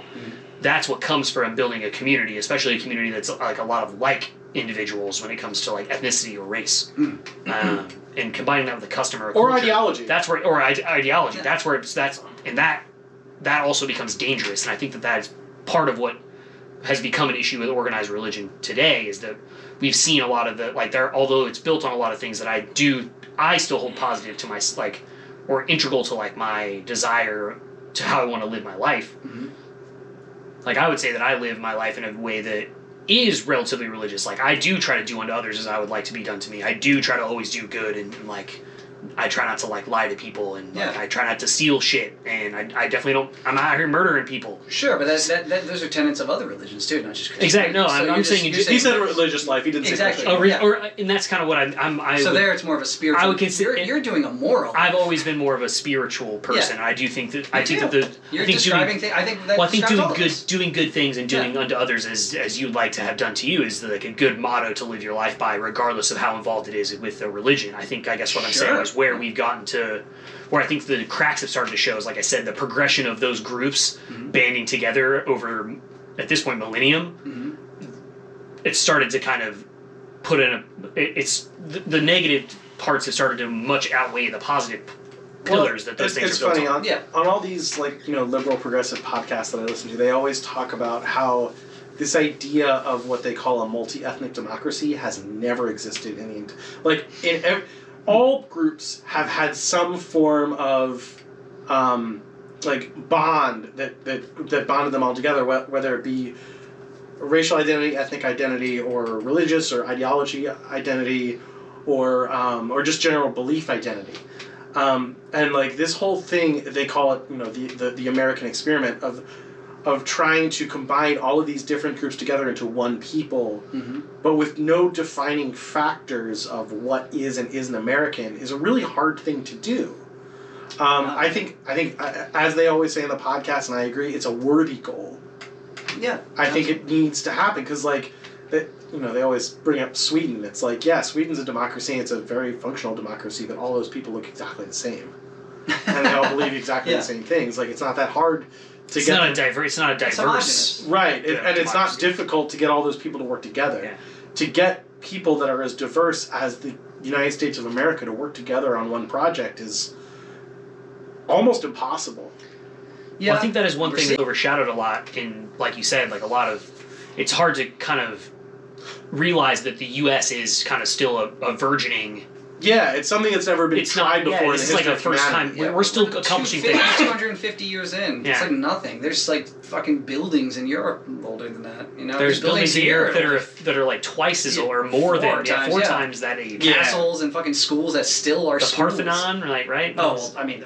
But that being said, I need to say again, it is a worthy goal to try and do this, even if it's not as easy. We're still on the path. We're still on the adventure. Oh well, are we? Are we? I would like to think that most of the populace of the U.S. is on that path still. I hope so. I think that the problem is we shine a spotlight a lot of times on the people that aren't. Sure, discourse is ruled by the outsides and the extreme right now because of outrage and social media, Twitter, basically things that boost likes or trends. Yeah, come to reaction. I mean, I'm definitely with you there on.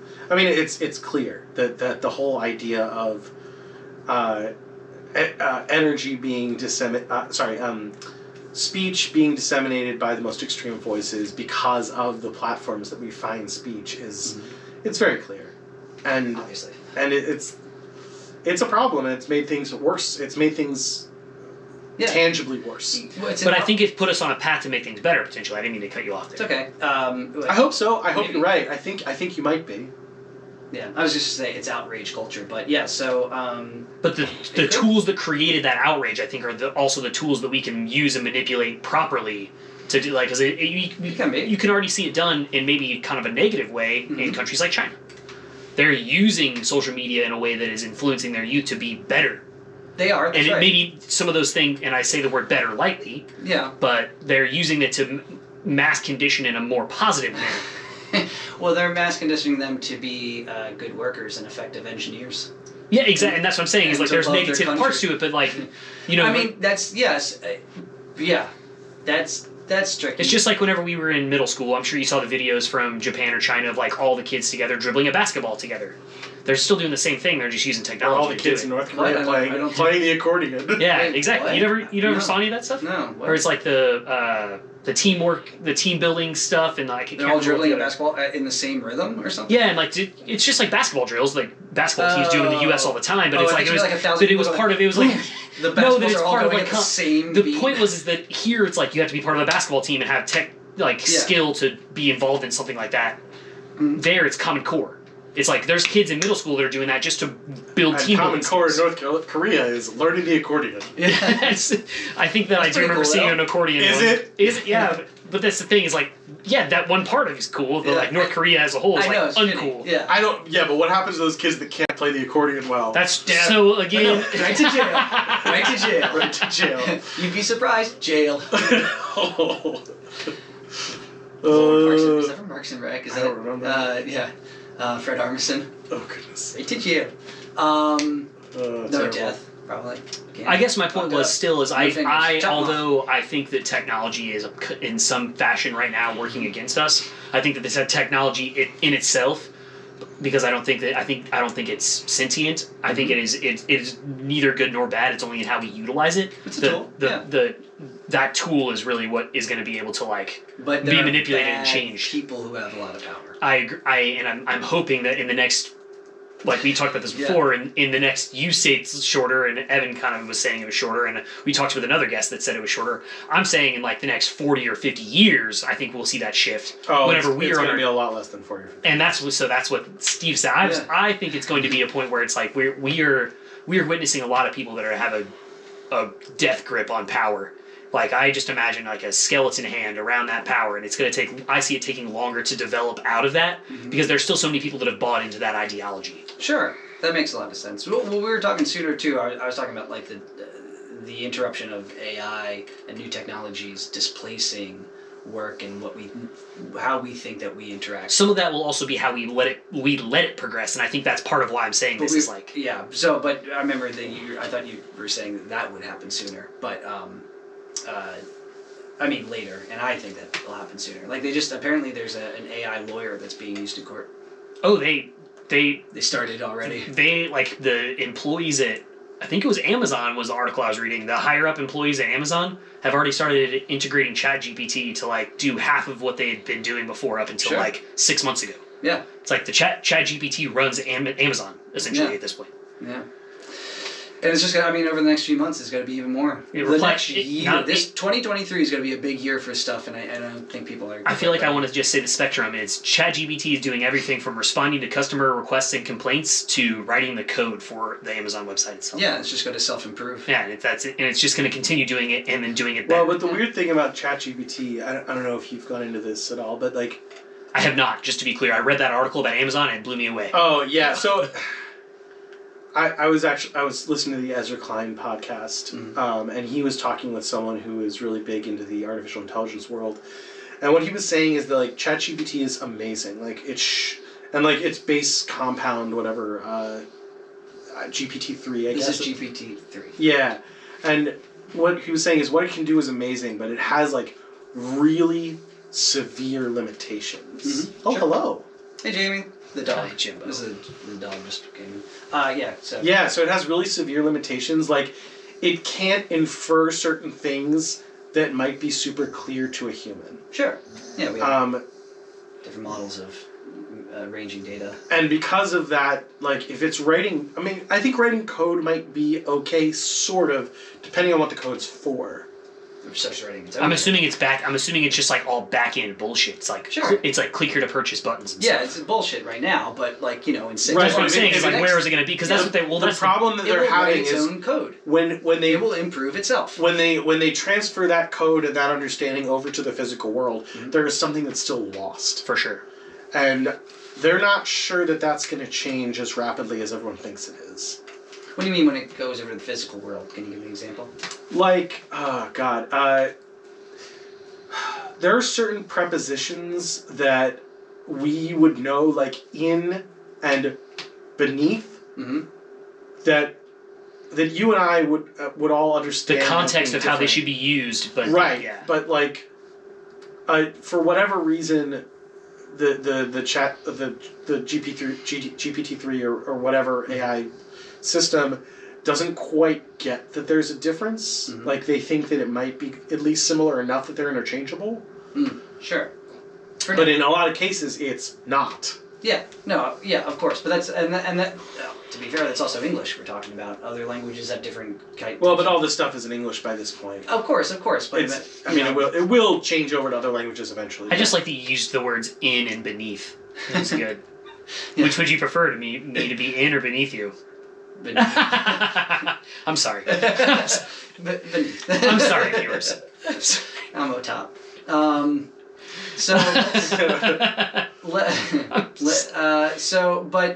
But that's just for now. And also, like I was just saying, languages have different ways that they utilize those formulae for sentence structures. So what? I guess what I was going to interject there is that I could see just as easily us adapting to that as the chat GPT or whatever AI or whatever situational thing that comes beyond to go to the next step.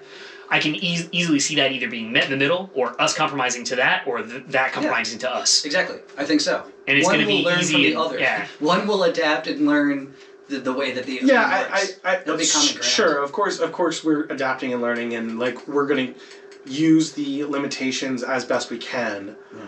But I think a lot of understanding of text is going to like understanding text the way that humans understand text is going to take a lot longer than most people think. There's nuance there. At least that is what this guy who has 3 AI companies was saying. Yeah, I mean, and that's pretty significant. And he's like, there are certain things that everyone thinks are coming immediately, but they're not coming immediately. Well, yeah, sure, of course, but I think there's other elements that we're not quite prepared for. Absolutely. That's the other part of it. It's like, well, and that's always how it is. Everyone just goes, "Oh, the sky's falling," and it's like, no, the sky didn't fall. The Earth raised. You know, like sure. It's also perspective. Like what happened, what is happening versus. I think my point is that we're about to go through another somewhat of a tech boom again. Kind of like whenever the app boom happened, where it's like you discovered things like Airbnb and Uber, and those giant green pastures were revealed. I think we are going to have some experience of that on the closer end of the scale. Yeah. To support your argument, like you said, there's going to be some things that are coming. Yeah. More quickly than we maybe think we were ready for, that it's going to like kind of change the game a little bit, where it's like, oh, we didn't even think this was possible, now it's commonplace. So like I said, so it's somewhat like Uber, which is, you used to drive for Uber, and Airbnb, you're staying in one right now. Sure. It's like those things changed kind of the game. What I'm hoping is that they use some of this technology to improve a lot of the, what I call utilities that we already have. Like, hopefully Google is going to use some of this AI technology to improve their search results. I mean, they already are. They're optimizing. Well, the problem is, by this point, Google is basically an ad company. Well, there are a lot of things. I mean, yeah, but they're also. I'm saying the search though, like it used to, remember. They're a media conglomerate. Right. Remember when Google used to have the sponsored ads in yellow? They were at the top, but they were always in yellow. They were? I don't even remember that. Yes, it used to be back highlighted. Yeah. I don't even remember that. Yeah. Now they just say but there was a transition. There was a transition but, between then that only it used to just say sponsored, and that was highlighted in yellow, and now it just says sponsored. Yeah. Yeah, but like you have to look down. 10, 12, 14 of them. Yeah, and like they're all the first 10, 14 results. You have to scroll down really far to get to it. It's funny that you mentioned that, because I had an experience that I thought was egregious whenever I downloaded that streaming software that I was just talking to you guys about, OBS. Mm-hmm. I couldn't find it. I had to go almost to the bottom of the first full page of the results. Wow. Oh yeah. To go to I didn't type in OBS because I wasn't 100% sure. Mm-hmm. So I just typed in streaming software. Oh god, yeah, that's. Well, I'm sure a lot of shit's gonna come up. It was the first non-sponsored result though. Oh. There was like really? 13. There was 13 or 14 because it's open based. Oh. Open broadcasting software. OBS okay. is open broadcast software. Wow, that's pretty cool. So it's open source. It's well, an open source software. I'm glad you found it. Yeah. Well, it's one of those things that surprised me because there was 14. There was like 14 sponsored ads before, and most of them were just like top 10 or best 3, or like it was like bullshit news. It wasn't even like products. It was like news telling me about potential products. Interesting. So it's like it's sponsored ads inside sponsored ads. Because it's like those news articles are sponsored too. Yeah, of course they are. And then those news articles are sponsored on Google. But that also, to be fair, some people like. But since you weren't specific, that to me seems like it. Let's say I wanted to know. I know that's why I got more of the sponsored results, because I was pretty generic. Yeah. But somebody might be like, "Oh, what are the top 10? I want to look." Yeah, for sure. Yeah, if I typed in like a podcast platform or something, I'd probably get a top 10 list before I saw Spreaker, which is what we use, or FM.com, whatever the ones are. Totally. I was just saying, I'm surprised that there was and it didn't seem like hardly any of those links actually took me directly to other streaming software. Mm-hmm. They took me to like top 10 lists of streaming software. To me that makes sense, but I understand where you're coming from. And the point remains the same for other searches. So. And it was also the quantity that surprised me. That is a lot, yeah. Well, interesting. Well, we'll see what happens. But Google, I mean, Lambda and everything, I mean, they have AI, you know. No, I know. Yeah, I know. So it's...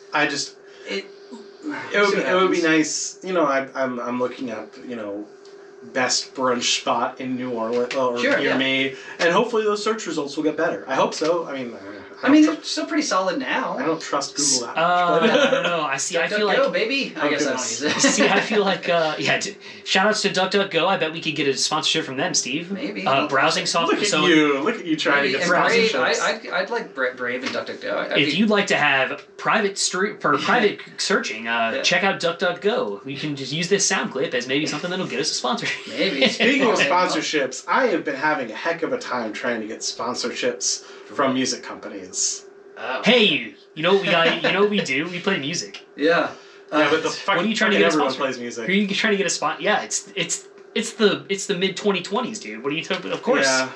I mean, I would love to get sponsorships. I mean, Who? from people whose products I already own. Your brother, your sister, have your have you contacted? Yeah. So there's a couple of mouthpiece companies that I've contacted.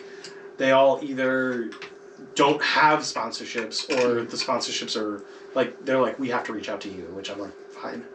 And then the big one that I really want more than anything is I play almost all Yamaha instruments. Yeah, that'd be a dope sponsorship. And I would love to get Yamaha. But the funny thing is about Yamaha that's a little different than a lot of the other saxophone companies is supposedly the big thing is whether or not you are a performer clinician. Mm-hmm. So your educational criteria is actually more important than your performance criteria. No one's buying what you're performing with. Everyone's buying what you're standing in front of a group of students saying, this is what I play and this is what you should buy. Yeah. Right. And that's why for Yamaha that makes a lot of sense. Mm-hmm. Especially because they're one of the few companies that are relatively big name that actually makes good products all across the spectrum. You also have to be the biggest thing that I learned whenever I dug into that is, one, if you really want to have endorsements in the truest sense of what endorsement is, go for smaller companies.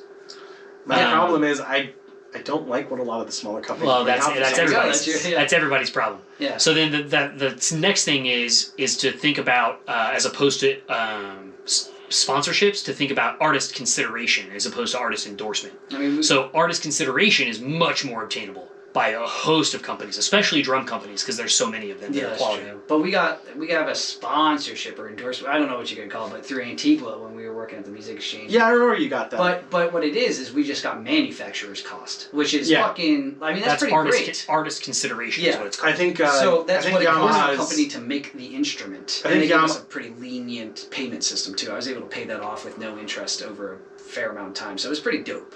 It was a great thing. I mean, your instrument was much more expensive than mine that I got from them. So yeah, I got two too. I got the alto and the tenor. Oh, really? Yeah. But Antigua's solid, man. Antigua makes good stuff now. I really like my Pro 1 alto saxophone. Yeah, I mean, people really. I personally, that's the problem. They make good stuff, but I don't like it. Yeah. And that's the problem. Well, that's what I should do. I should probably contact music places for endorsements, because that's probably a good. I'm gonna make a note right now. That's Antigua. Shout out to I know another Antigua endorsee, Adrian Crutchfield. Shout out to him. Can we shit on some saxophone companies? Yeah, he played with Prince. So P Marriott. Yeah. Is garbage. I haven't heard that name since we garbage. Talked about. Yeah, but it's funny because some people love. I know a lot of people love them, and the funny thing is they give out endorsement like no one's business, but they expect you to spend money on your endorsement. That's artist consideration. That's exactly what we're talking about. Is artist consideration. That's why a lot of companies do that. Well, they'll give you a free saxophone, but then they expect you to pay your way to all these conventions and play it for them. Yeah. Oh, that's interesting. You got to go to NAMM, baby. Yeah, you got to go to NAMM, and then there are a couple others that they expect. Is that part of the contract? NAMM, or they just give you a saxophone and you're just like, yeah, I'll go, and you have to give it back. NAMM, Midwest. Yeah. Well, really? you never technically a lot of those things you don't own it. So cymbals. That's a good one. I don't know exactly that's how P Marriott works. To be fair, cymbals you don't own the cymbals. I usually. It's like they just lending them to you. Well, they're just always they know they're garbage. Mm-hmm. Once they're gone and they've been put on somebody's drum kit, they're assumed to just be their breakage is really what a lot of those companies consider. Can I shit on another? Cannonball, garbage. Really? Well, the funny thing is about Cannonball. Never even heard of that brand. They're real big up in the north. Yeah, they are. Isn't that what Phil plays on? No, Phil plays on a Kyleworth. Oh, he does. You're right. Yeah, I like Kyleworths. I do. Yeah, I have a Barry. Yeah. Oh, yeah. You have Kyleworth. I forgot. Nice Kyleworth, yeah, very nice Kyleworth. No, yeah. I remember because Phil got that Kyleworth when he was 13, and I remember him getting it. Yeah, because you guys knew each other. We're talking about Phil Arpa, our saxophone player, or not former. I don't know. He's had health issues, but he's he's the one in promo pictures and everything. Lately. Yeah, he's great. It was You grew up with Phil? Yeah, they knew each other. Yeah, actually, you know the funny thing? Remember that church that I was talking about? His mom was like a big person. Doreen? Yeah, Doreen was there. God, Doreen's such a saint. Yeah, she was one of the main reasons I like that place. Oh wow, that's awesome. Yeah. That's cool. Shout out to Doreen.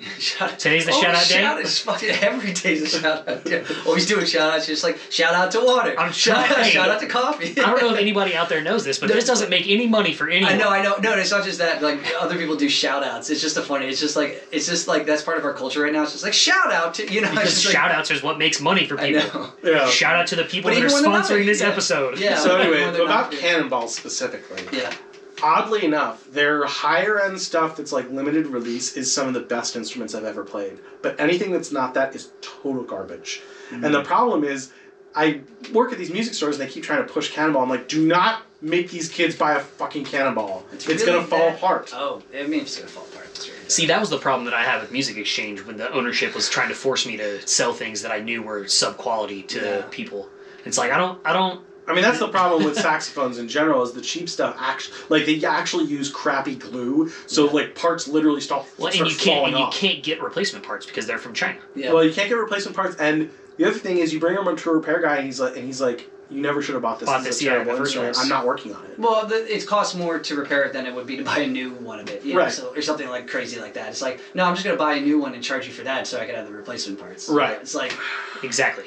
So, but that's what like Stag or something when we were selling those. Yeah, so bad. Or some of the other, but I mean, does Stag even make saxophones? Yeah. Oh yeah. And Cecilio and all that shit. But Blessing was really cool when they brought that. I mean, that was I think Blessing was okay. Yeah. Yeah, an American BAC is another one that's really good. BAC is another one. Yeah, Blessing and BAC were, and it's different. Like sometimes the that's brass. The other thing. Sometimes some of those like lower the trumpets are solid, but the saxophones suck. Or right. The clarinets are fine, but it's like it's that's a market to navigate, and you can. And I would definitely suggest to anybody that's maybe trying to get a beginner horn to put a little bit of trust sometimes in your local music store, but not really any trust in a major music chain, because they're just going to sell what they have access to. Sure.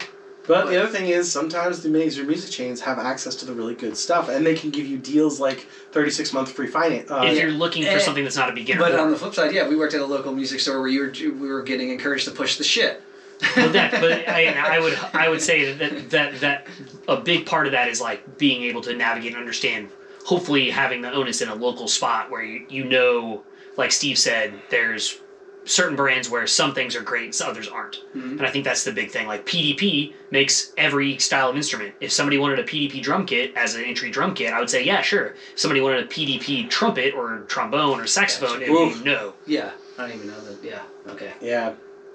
But anyway, so it's been. I think PDP makes everything now. Okay. And and the other thing is, I'm putting the cart before the horse a little bit, because like, I don't really have anything to offer these companies. Like, yes, I'm a working musician. Yes, I'm around a lot of people. Yes, I have.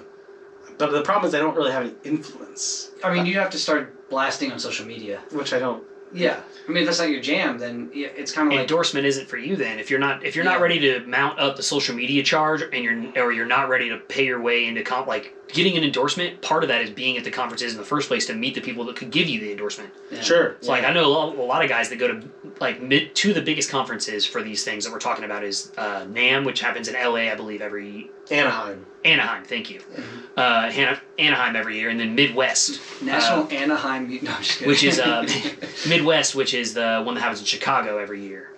One is more of an educators conference. The other is is an educators conference, but just as much a company conference. NAMM's like an industry. Yeah, it's like an industry standard conference, but it's also for educators just as much. Yeah, I mean it is, but it's not as much as Midwest though. Midwest is an educator. The other thing about NAMM is you have to get an invite. Like, you can't just go.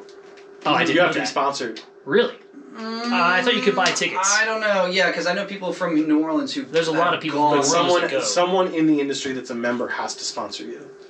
I understand. Okay, then maybe they know somebody. And they right. That's the thing. As long as you know someone, like I'm sure I could go to Lee at the band shop, a guy that I know from Baltimore. I got you. And be Yeah, like, I'm sure, hey, yeah. can you get me? Like, he wouldn't pay my way, but like I'd be like, I'm sure hey, we could all post on Facebook. Hey, can anyone help me get into NAMM? Right, Yeah, right. Like, and we we'd all have, know like, enough people. Yeah, I mean, I know plenty of Grammy Academy people. You know, I'm Yeah, pretty yeah, sure of I course. could be one if I wanted to. Yeah. Have you ever thought about that? Going and applying to be in the Grammy Academy? I mean, thought, yes, don't really want to, but Yeah, it's kind of a pain, and like I think it costs money, right? something like that. I don't know. It just sounds stupid. I know people that have done it. I mean, Michaela's one of them. is she? Oh, good. Yeah, and her friend Bonnie invited her, and Lou from Waterseed, and now Ted Gould. And James looking up NAMM stuff, but Ted Gould was invited, or the guy who subbed on bass. He's on one of the new songs on the record, on the EP. On the other side, he played bass on that song. Jonathan's on What's Wrong With Me. So you have to. This is actually interesting. I think people might find this interesting because I didn't know this. There, you're looking up, yeah. You would have to register to attend NAMM, and then you have to be approved. So, although yes, you do have to go through some sort of like vetting process. If you're an industry professional and can prove it, it seems like you can go. And you don't need a sponsor? No, it does not look like you need a sponsor. I mean, you sponsor yourself with your money to get there and for the tickets. Well, no, I'm saying like you don't have to have someone that. Like a it's not like a Grammy. Yeah. It's not like a Grammy committee nomination where you have to have somebody that gets you an invitation to get in. Oh, okay. Because So I thought that that's what it was. I thought like. It looks like if you can register and you can prove that you're a... Can't believe anything you said today, Dan. You just discredited yourself. I mean, I think it used to be that way. It might have. Where it was like... No, that's very possible. Because I was curious. Because everyone that I know does have a... Like, that's what I kind of thought is all of a sudden I did realize it's like everyone that I know could have had a and they may have changed that. Yeah, too. look, who can attend is right who there. can attend. It's like the second thing on their Welcome website. all NAMM members, music educators, students, media, influencers, bloggers, engineers, producers, live event professionals to join us in Southern California. Okay, well then I guess that's the... But then there's also a subtext there that also says if you're an industry pro, provide services, or studying music, sound, or live events, register now. And then that's how you can learn more about the member allotments. Ooh, what is the cost to attend? Right there. All right, cost to attend. It looks like there's a pricing table. Attending is one of the most affordable ways to grow your business. So general admission as an attendee 140 looks like $140, which is actually pretty really reasonable, especially if that's the whole weekend. So here we go. That's only if you are an individual member for sure. If you're just a networker, that you're a non-member, oof, that's $650. Oof. So it could be a little more expensive than that. Students are $70. So, I guess the thing to remember is if you want to go to NAMM, start registering now. Yeah. And it's like one of those things, like, I don't have any personal interest. People have asked me, like, are you going to go? And it's like, what, why? Oh, I forgot. One other great option for a convention that's a great one that's more performance-based is the Jazz Educators Networking Conference. Oh man, there was some some stutters. There was some drama this year. Oh really? At the conference? Oh yeah. What? Were you there? No, I wasn't there. What happened? There was a trumpet player who, So there's this problem with jazz that's happened. That's it. That's period. Recently. There's a problem with jazz. And it has to do with rhythm changes. Okay. No, I was gonna say that's it. That's it. There's just a problem with jazz. No, that's no. No one listens to it. No, that's I mean that actually. that's the narrative, but I feel like that's a lie. I feel like there's we'll get back to that. Just give me a second. So the problem with jazz is right now is that it's incredibly formal and it's incredibly institution based, and therefore a lot of the people that are rising stars are people that are not performers but are like academics. Mm-hmm. So they like do all this research and they read all these primary documents about jazz, mm-hmm. and they and the documents are usually interviews or like recording notes. It's like it's kind of cool. Like that's to some degree that's what John Petroselli does. Is he does someone we went to school with, by the way, at Loyola. Yeah, he's a player and teacher. Yeah, he's a postdoctoral fellow at Oberlin now. Yes. Yeah, he loves it. He's really enjoying his time there. I just talked to him. But a lot of the new up and coming people in the jazz world are academics, and that leads to a specific kind of problem. And the problem is they sit there reading their books, mm-hmm. and they sit there listening to their interviews by themselves, and they never actually talk to anybody or perform. They don't perform. That's the problem. Well, I mean, but that's not really the issue. That is one thing, but it's more like getting out into the community and meeting people. Mm-hmm. So this guy, I don't remember his name. He was a trumpet player, but he did this, like, he wrote this article for a scholarly magazine, which already I have the biggest eye roll ever going on for that. Okay. But he ended up turning this article into a PowerPoint presentation at the Gen Conference, and it was the title was "Masculinity in the World of Jazz in Hard Bop." And let me tell you, there were some people that were angry. Wait, what was his thesis? What was the point? I think I don't actually remember. He actually explained on the post where people were yelling at him what it was about, and like, it was kind of about like gender expression in the world of jazz, especially in like the 1960s. So like, it actually might be kind of interesting to hear, but like, give it a different title, bro. Yeah, I'm going to guess that dissertation was not related to the disparity of gender exclusion in jazz. It certainly in the was 60s. not. At the very least, it was certainly not endorsing that exclusion. Okay, but wait, so this is saying that in the music itself there's expression of gender? So it was talking about how... What was it called again? It was called Masculinity in Hard Bop or something. Okay. So I guess I can see that tracks a little bit, where it's like you're listening to a lot of Bird, right? Coming out of bebop, going into hard bop, and then it's like kind of figuring out. Getting from Bird to Dave. Well, the funny thing is, like, I mean, Charlie Parker was not considered like super hyper masculine either. Like, that's kind of what I was meaning. Is like you're kind of transitioning into that more like, cool cat. Heroin's pretty like you said, that Miles Davis cool cat kind of like masculinity vibe. Well, hard bop. Specifically, they were talking about Lee Morgan, who was a known chauvinist. Like, he was awful to women. Truly awful. Like, the reason he died is because he beat his wife so much he eventually like went up on stage and shot him in the head. God, that's how he died. What the fuck? I didn't know that. Oh yeah, he was 33 years old. He was the same age as me. Wow. But supposedly he was. So you're saying that you're about to get shot in the head on stage? Well, no, I've never beaten a woman to the point where she's in the hospital. Oh God! The way you said the same age as me was just like, what? The same age as him. So the same age as Jesus dying on the cross. That's true. I'm the same age as Jesus. Yeah. So I don't look anything like Jesus. Your holy year. Actually, you probably. I don't believe there was a Jesus, but if there was, he probably look more like you. A dark Jew. Darker, probably darker than me. Yeah. I mean, he lived in the Middle East. East. I say very likely darker. Probably, very likely. But I mean more you than any other. I mean, if you've seen any like Israeli Jews, yeah. That skin tone is probably sure. I often get that colloquialized white Jesus call where people say I look like Jesus, but I'm the depiction the Catholicism made Jesus. Of course, yeah, it's whitewashed Jesus. But so let's go back. So what was the outrage at this person's masculinity bop? Well, essentially, because no one read the article, they all thought that he was like endorsing this. See, that's the fucking problem. They just it's an outrage. Well, but the thing is, then he explained it, and I'm like, it's not that much better than what they were talking about. Well, they should still read the article. They did, and they did, and they were like, yeah, we get it, it's scholarly, but like, you gotta call it something different. I mean, that's part of it. Which he did. He eventually did change it, but also it was like... That was the uproar?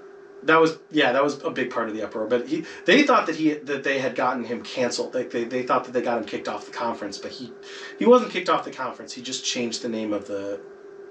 It's so fucking ridiculous, though. What? That's so silly. So where do you like... I'm against I'm against all that fucking shit. My thing is everything this. that just... My thing is this. This man is a guy that never plays music, and he thinks he knows about it because he researches it.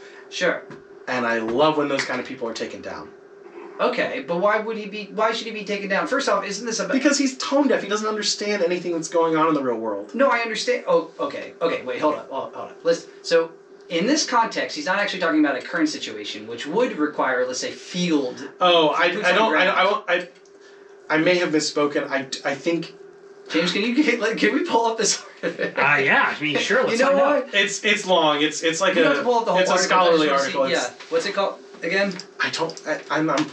I remember it's like masculinity and hard bop, but I can't remember exactly what the whole title was. So Gen Conference drama. He typed in. Yeah, that's not. How about how about masculinity and hard bop? Can we? No, that's. So Gen's. I think that there was a connection to the present day, but I don't remember what it was, and I might be wrong. Okay, so let's assume let's create a hypothetical situation. If this man is actually talking about something that would require research, the history, let's say it is the 60s, it might not be, but if it was, he's talking about bebop in the 60s and how it was an expression of masculinity predominantly. Okay, that actually would be a research thing. There's no way that he could, I mean, he could maybe interview people in person who were there, and that could be part of it, but there's no way that he could immerse himself in the scene because it happened. This has got to be it. Hard bop, cool pose. Yeah, I think that's Yeah. what. Oh, there. Okay. Oh, wait. Scroll back up. Okay. So it's called Bebop, the Blues, and Masculinity in the Music of Lee Morgan. Okay. Keith Carnes. Is Oh, the name. you Keith should have said Carnes. his name. He's already been through enough. Okay, nobody fucking. It's on. I mean, it's online. He puts it out there. I know. Okay. Adopted by. All right, here's the abstract. The cool image adopted by black jazz musicians in the 1950s and 60s was a potent form of masculine expression. This cool pose included the visual and cultural representations of masculinity as well as modes of artistic expressions of masculinity. Black jazz musicians projected the aesthetics of power and invulnerability through cool pose as a means of... I'm sorry, that's absurd. Invulnerability through cool pose as a means of establishing a cool personal image as well as a way of challenging entrenched modes of white homogeny. Hegemony. Hegemony. I'm not familiar with All the right, word. so all of those words that you just said sound exactly like someone who has never played a fucking lick on stage. I feel like I don't like any of the words I said just now either, but... It's ridiculous. It's ridiculous, and it's a ridiculous waste of time. Yeah. You know what? Hold up. Yeah, I agree that it I do feel like the last sentence here is important. Okay. Go. This chapter examines how a cool pose is expressed sonically in hard bop, specifically in the music of Lee Morgan. It identifies in some of the ways in which bebop and the blues converge to project masculinity in hard bop. I feel like that last sentence is a bit of import here. Yeah, okay, so I would agree that when people use, let's say, big words, college words, right? What they used to call them, like, there's a term for, like, nickel words and die word, whatever. Yeah, sure. Okay, so if people are using, like, vocabulary or a lexicon that is more expressive and harder to access, not as accessible, well, obviously they're trying to be very specific with their language, but there is an exclusionary thing, and that does come from... Yeah, but I'm not even talking about the exclusionary element. That's one thing. But I'm also talking about how ridiculous the concept is. What? Wait, hold up. I don't think so. You're saying that black people don't have sometimes a persona that can protect them or project something that is more than they might be? That's a huge thing. A lot of black people feel like that's why they don't have, like, it's only more recently that there's, like, soft or, Dragon Ball Z, like Ron Funches, like there's Dragon Ball Z, well, he says a different word, but black people, and there's, like, whatever, like hardcore rap black people, and he was a Dragon Ball Z person, but that type didn't exist for a lot of black people for a long time. Yes, but that... Like, they would have to... It's the same thing as, like, Led Zeppelin wearing crazy clothes or something. They have to project an image. So I think this man's arguing that that's the image that they were projecting. Yes, but it's a ridiculous thing for him as someone who clearly... 100% agree after looking this guy up that I think that, although there may be something to what he's saying, that it's not his place to say it. Well, that was the other thing I was going to say. I was like, it is not... If he's a white man, it's not his place to say it. It's not... He's also, like... a college jazz professor at a state college, like relatively well off in terms of jazz musicians. Sure. Like incredibly privileged in terms of what the history of the jazz. Absolutely. Okay, so but we can put all of these thoughts together. So on one hand, and that's what I was going to say. Oh God, he's looking up his webpage. Yeah, Keith Carnes. So you're looking up hegemony. Hegemony. Well, I think it's hegemony, but. Hegemony. Hegemony, there we go. Thanks. That didn't That's play... close. I don't know if that played out loud in the room. It did. Okay, cool. I heard it. I heard it, yeah. Cool, so then Hegemony. everyone would have heard it. What does it mean, James, now that we're looking? It means leadership or dominance, especially by one country or social group over others. Mm-hmm. Okay, so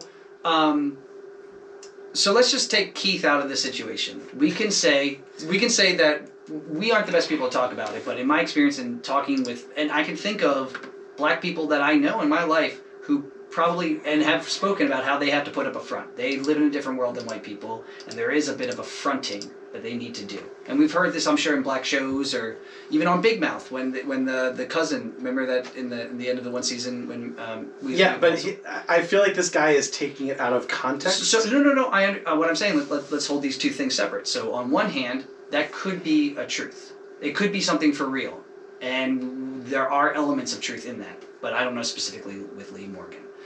Then on the other hand, this is a white college professor who's somewhat disconnected, and we're all somewhat disconnected. Probably, very. I would say that none of us three know this man. Exactly, that's what I don't know him. I don't fucking know. It's hard to say. Possibly, for sure. I don't know. I have no idea. I cannot make that assumption. But yes, it certainly seems like it's not his place, perhaps, to talk about this. It's not. He's not a black. But that's the whole thing. It's the entire point of academia is people who don't have a place talking about things that they have no reason. Yeah, because there's too many of them. I would love to hear about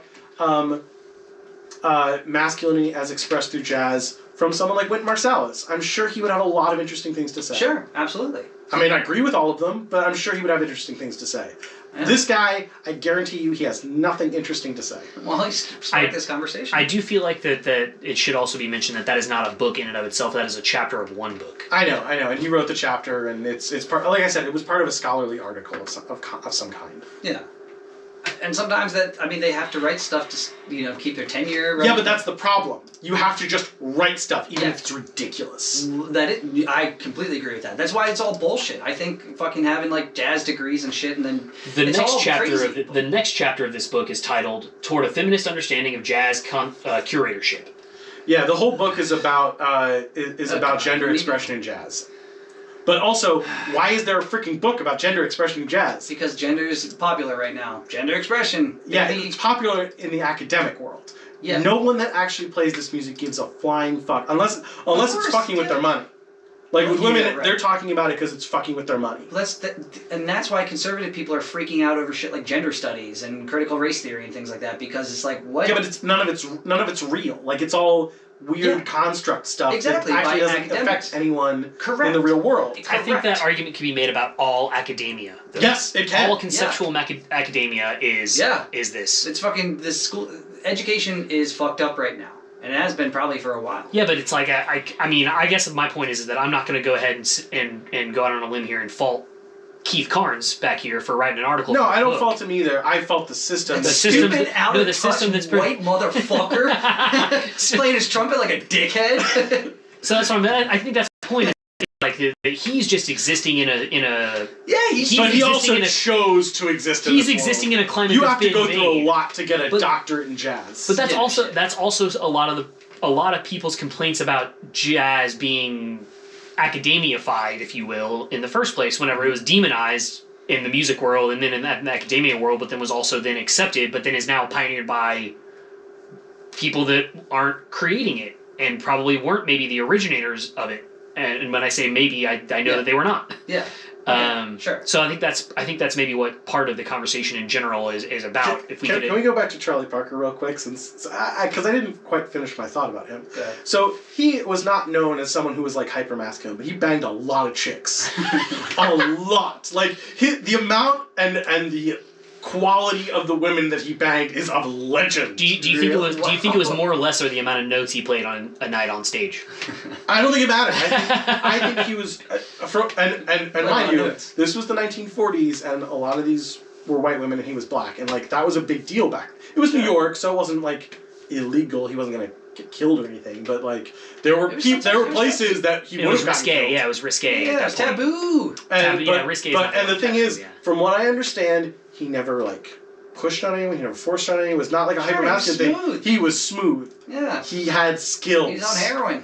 Well, there's that too. But he's loosey Just goosey. greased up, baby. Yeah, he's just ready to go. All right, on to the next one. No, on to the next one. yeah, I mean, Why not? I mean, you know, A night out we can in New Orleans. certainly. No, on to the next one. Well, I'm interested in your expertise in Charlie Parker's venturings. Yeah, because you're like the quality of woman. How do you know the quality of woman? Is there a I mean, I'm photo just wall? saying these are the She legends. checks. Okay. These are the legends. I don't know. I don't know. Yeah. I mean, I don't know. Yeah. Is it like Wilt Chamberlain? Like I've banged 80,000 women, whatever. I mean, I have been. According to the legends, he was like neck and neck with. Neck and neck. Not in height, but not Yeah, literally. he was neck and actually neck. my height. He was 5'8", which makes it even crazier because he was short. I mean, Yeah. 5'8" was not as short. People were shorter back then. Yeah, but 5'8" was not tall back then. That's correct. Yeah. That's been about the average male height for Quite 60, some time. 70 years. Yeah. Yeah, so he was like average, Okay. but he was not like low average. He was mid. Sure, I'm sure it's the stuff of legends. I'm sure. Yeah, he seems like an alright guy. Yeah, I mean, and supposedly, he would host these crazy sex parties in San Francisco. Really? I That's did not know that's you know that's that. That I didn't know. yeah. I mean, it was after he got out of Camarillo, the mental institute. Oh, but I didn't know that. Yeah, he was there. I don't know. Was it a year? It was a while. It had to do with his drug use. Mm-hmm. I don't remember if that was the only reason why he was there. Is Camarillo in California? Yeah, it is. Huh, interesting. Yeah, it was well, I guess at the time they would have called it an asylum, but Sanitarium? maybe. I don't remember. That's where you go to wash your hands, right? Take a pee. Yeah, exactly. The Sanitarium. Yeah, Of course. But yeah, he was. I think I've never he been in was, one, but I've heard. You don't wash your hands after you pee. I've seen. I think he was there under his own volition. I think he checked himself in. Mm-hmm. Okay. There are people that know a lot more about. Sure. I'm Charlie sure it's in a Parker. biography. Of It his, is, and I've read biographies about him. I know. I don't know too much other than the surface layer stuff and just listening. I know the general projection of his life. Cool. You know, he actually was not allowed to play at Birdland for a significant amount of time.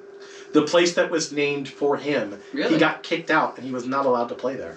Wow. No, I didn't know that. Why? Yeah. It had to do with him losing his cabaret card, and I don't remember exactly why that was. I assume it was drug related, but And he was 33 when he died?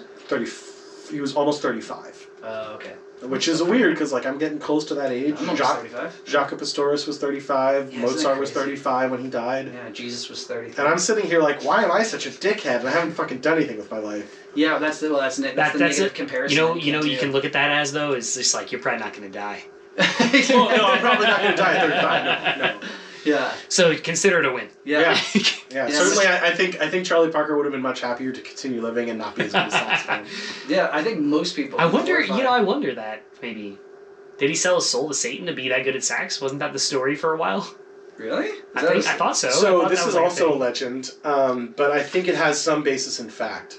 So Selling his soul to Satan. No, I think I know. no. Not that. This is separate. So So essentially, he started playing saxophone out in public at age 15, and he was not very good. Mm-hmm. He was considered kind of mediocre. Sure. Like he would go to these cutting sessions, and the legend goes that someone threw a cymbal at him. No, I don't think anyone threw a cymbal. I've at him. heard that before. But supposedly someone took a cymbal and threw it on the floor to get him to stop playing because he was so bad, and he was so distressed by this that he found a way to go to the woods with these musicians who would teach him music theory so he could understand how chords worked and how you could fit the chords together.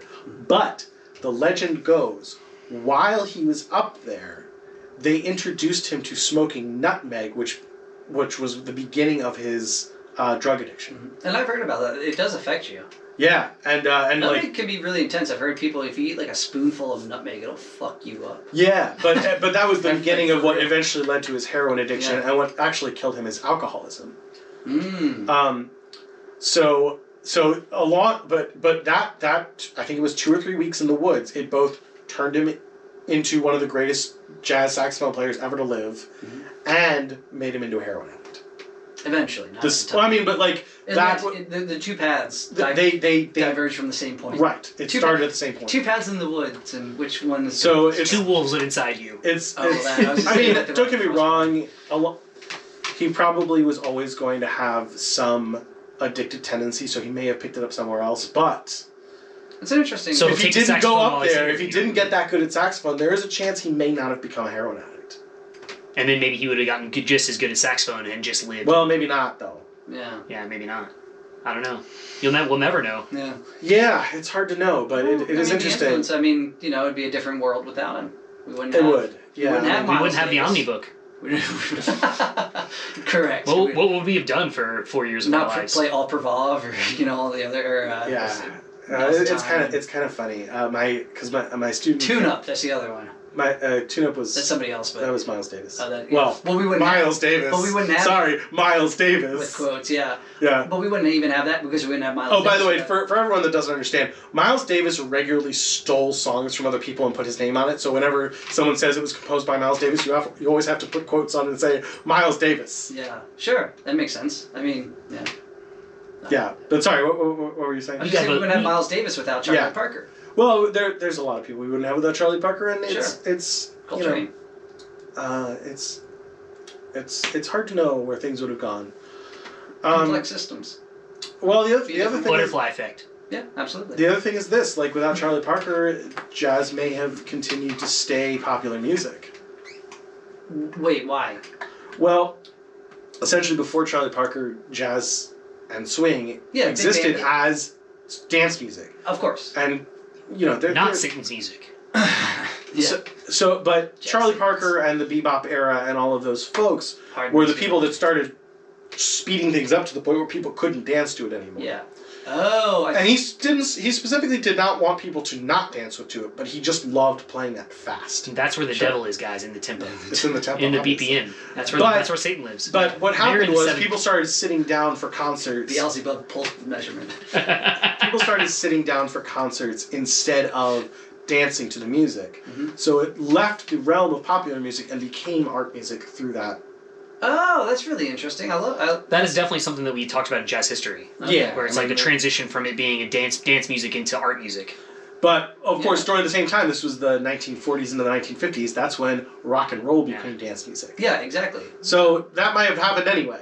It could have, but it certainly didn't help jazz to be taken out of the dance realm. Yeah, and people like Chuck Berry and Roy Orbison and that kind of stuff were drawing from all that. They drew from all that stuff. Yeah, right.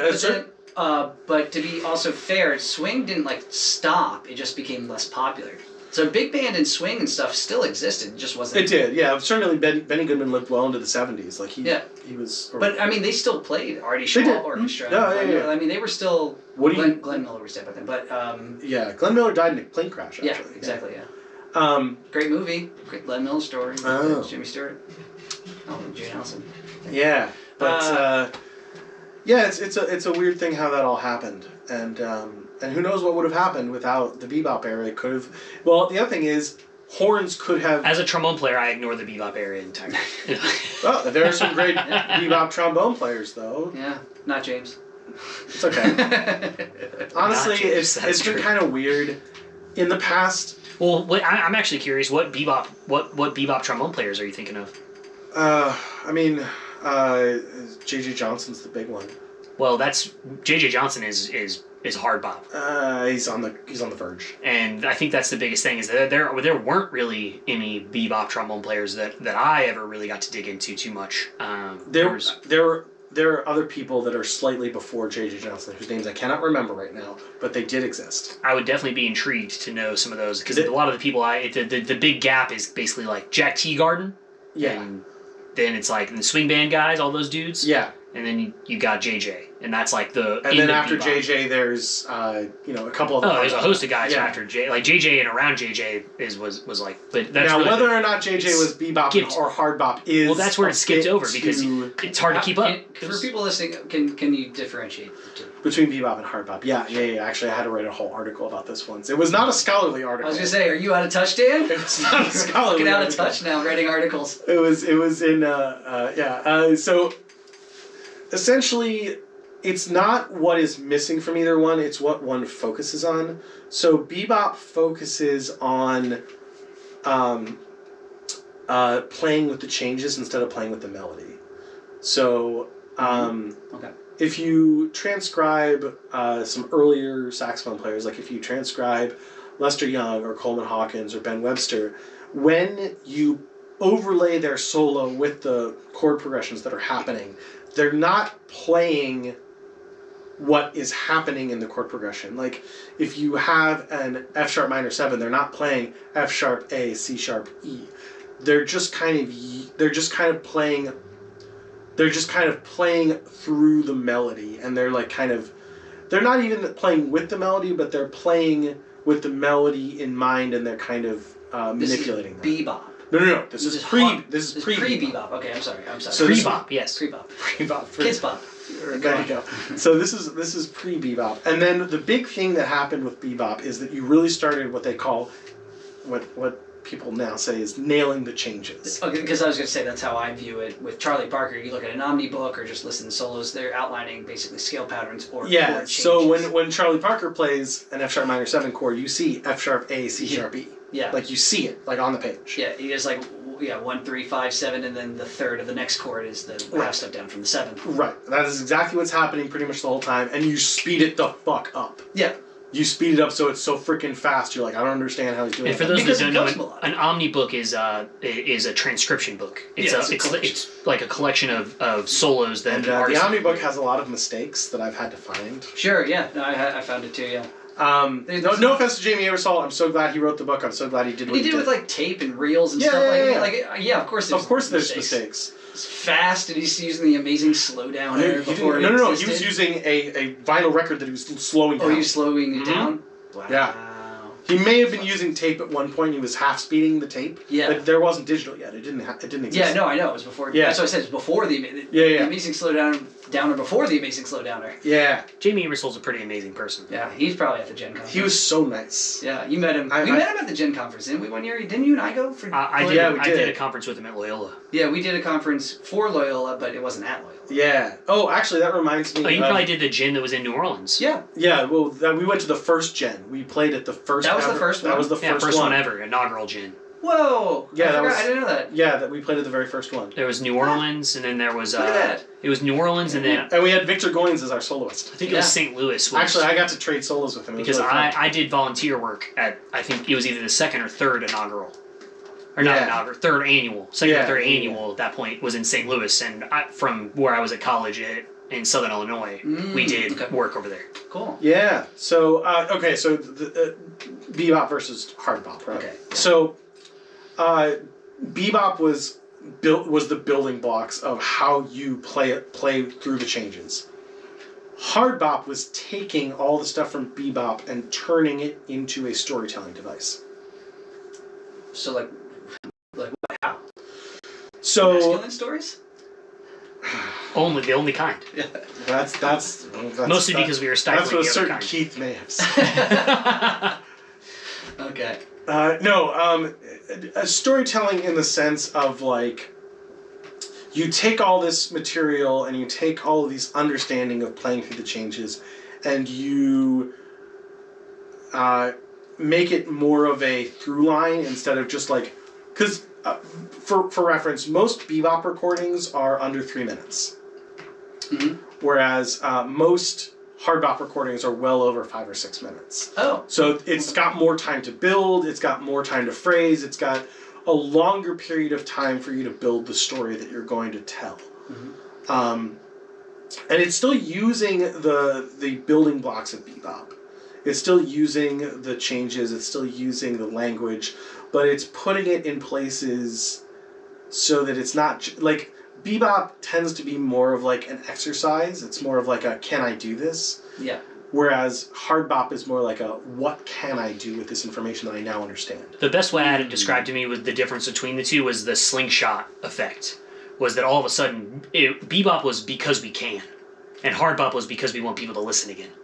That's the biggest way that I had it described to me. Was that's a good early jazz. So early jazz swing band stuff, like I had mentioned some of the, like you said, Glenn Miller Orchestra or Artie Shaw Band or whatever. That was all music that was made to be consumed or danced to. And then bebop kind of became and grew out of because we can. Let's push the limits of what we can do on these instruments. And Charlie Parker was a big part of that, especially with the saxophone, and it's like the godfather of saxophone, right? Is that one part of one of his nicknames? But it was like so then the transition into hard bop, and that part of that is why trombone didn't exist as much in bebop, was because it was too fast. Yeah. It was just difficult Eventually, for trombone players to trombone participate. players found out how to play that fast, but it did take a while. That is definitely it's a more modern thing. Check out like some of the things Wycliffe Gordon was doing in his early time with the trombone in the 90s and early 2000s, and it's kind of Or nuts. freaking Conrad Herwig. Conrad Herwig, Oof. yeah, that's another guy who's crazy. Is Conrad Herwig still alive? Yeah. He's. I don't think he's even 70 yet. And I'm also blanking on Carl Fontana, I believe, is another guy that started to bridge that gap, but is a much later player. All those guys were much later. All these folks were like 90s, 2000s. Anyway, that's why trombone didn't exist as much in that era of jazz.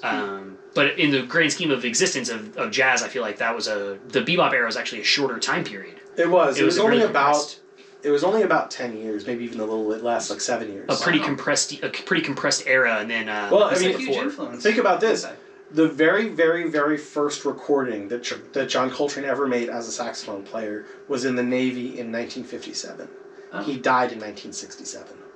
Wow. Yeah. What a compressed. It's like the Beatles. It's like the Beatles. It's Yeah. 10 years. It's all very... And people always talk about early period Coltrane, middle period Coltrane. I'm like, dude, that's like, you're talking about a year or two. Yeah. Some of like a these couple eras. months. Well, his Yeah. progression was so crazy, and that's why it's so fun Wow. to track that, because he was doing so many things. That's what I think. The other thing that was part of hard bop was that came into play, and Coltrane was a big part of this. Was reharmonization. Yep. Yep. So like reharmonization of tunes was a big part of like how do we get this thing out there? Like how do we? Which is how do we not make- something that happened as much during bebop. It was Actually, because during bebop, because it we was can. Remelodized. Yeah, it was remelodizing tunes or like taking the change. I can't remember what that's called. Taking the changes of other songs and putting new melodies over the top of them. Right. Is there a word for that? There is. There It's is a called word. contrafact. Yes, thank you. What is it again? Contrafact. We were forced cool. to do that in a couple of the improv classes. We Yeah. had to do a few. It's cool. Yeah. So ornithology is And a how high the contrafact for moon. how high the moon, but there are a bunch of those. Yeah. Moose the Mooch is actually a rhythm changes. Oh, really? All okay. rhythm changes are contrafacts. That makes Yeah. sense. Flintstones, yeah, all that. Okay, cool. Those are all contrafacts. That's so we had to. We Okay. were required. That was something as a jazz student that I knew we that were was something. I required forgot to that. do in a few Word. classes. But anyway, my point was always that coming back around to hard bop is whenever the trombone became more brought back into the fold, because not only were the tempos more affordable to that thing, but it was also the idea of like consumption, but also a different way of looking at like how do we make this our own, or how do we do something different, or how do we take this to the max in the way that bebop did, but in more of a harmonic way. Oh yeah. Yeah. Also, like the birth of the cool is what's happening around now with like Miles Davis and such. Yeah. Yeah. We're getting kind of late, and we've been going for. Oh yeah, we've been going for a while. Yeah, Yeah. so a little over 2. So let's kind of bring some things to closure. Also, what did Coltrane die from? Liver cancer. Oh man, that sucks. Exposure, man, to the saxophone. Exposure to Bob. It might have been pancreatic. It was cancer, but it was either liver or That pancreas. sucks. Yeah. Damn. It was a real bummer. Ravi is still playing though, correct? He is. He's Yeah. amazing. He really is. And the funny thing about Ravi is, I saw him, and when you look at him from the side, you're like, oh my god, he looks exactly like his father. And then he turns towards you, and you're like, oh, not really. And then he starts speaking, and Coltrane like had this deep, booming voice. Mhm. Ravi has this like high nasal voice, Really? and it's interesting. And I was like, oh well, no, that's definitely. So not when my you see him father. from the profile, it's like, oh my god, that's the guy from Blue Train. Yeah, but then he turns towards you, and you're like, oh, You're not like, oh. quite. And then he speaks, and you're like, oh, that's definitely. Well, that's the cover of Blue Oh, Train. sad It's like thing, a the sad side thing shot. about Ravi, he was 2 when his father died, Oh, so he never Really? really got to meet him. yeah, it sucks. I knew that he was young, but I Yeah. wasn't. Yeah, he was Alice's son, I think. Yeah. I'm pretty sure he was Alice's son. Maybe he sounds like Allison. Oddly enough, people have said that to me, that he has a similar speaking voice to his Oh, I father. was gonna say. But actually, just a quick side note. I think he opened for Louis C.K.'s Madison Square Garden thing. He did? Yeah. Oh, interesting. Yeah, which is pretty cool. All right, so let's kind of wrap some things up, I guess. So Dan's in New Orleans for a bit, so we're gonna be hanging out this weekend. Heck Crew yeah. Boo. Woo! Yeah, I'm excited for Carnival that. season. You gonna be doing that? I with will us? not be. I'll be Oh. out of town. I love the Oh, that's right. 90s for me. Oh, that's right. Yeah, you got that gig. Bummer. This episode is coming out. Let's see, next Tuesday, which is the 7th.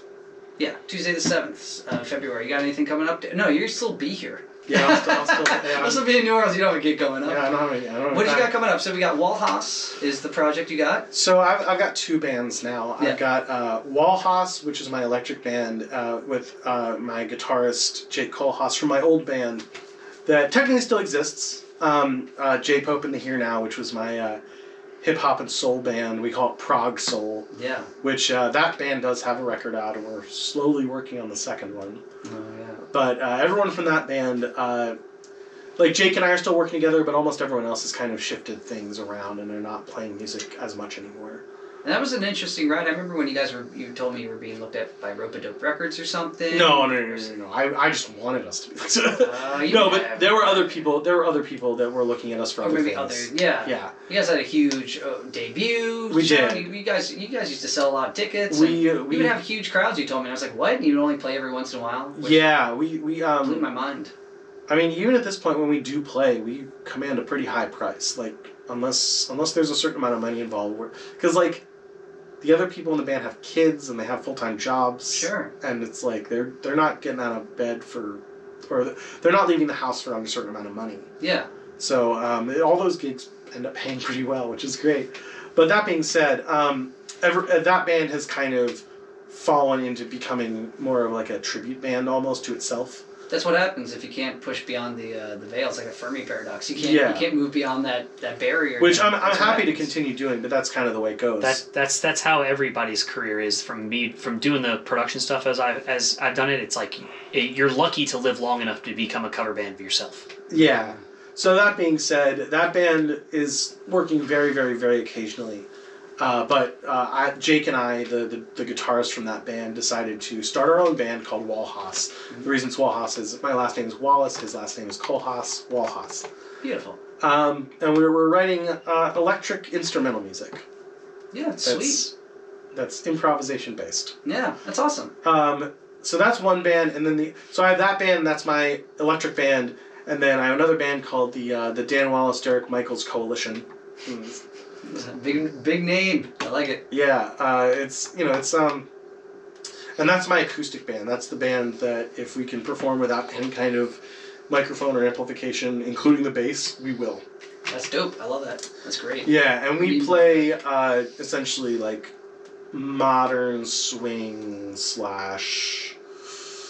I don't know. I call it like expressive music, I guess. Mm-hmm. That's the problem with all here's another thing that I wanted to kind of go over a bit, but I'll try and go quickly. I've been trying to get away from the jazz label as much as possible, just because it's so weird and toxic and has so many. It has so much baggage now, and like it does. I mean, You're trending much more towards a Black American music. Well, what I was going to say earlier when we were talking something about jazz, and anyway, people hear the word jazz and are turned off. Yeah, well, and I would like to note that as well. By this point, Black American music, the term, quote unquote, has a lot of kind of baggage behind it as well. So I don't really want to be included in that either. Not that the other issue that I have with that term is that it's too broad. Like John Coltrane I think all music pretty much falls under that handle. All American music, certainly.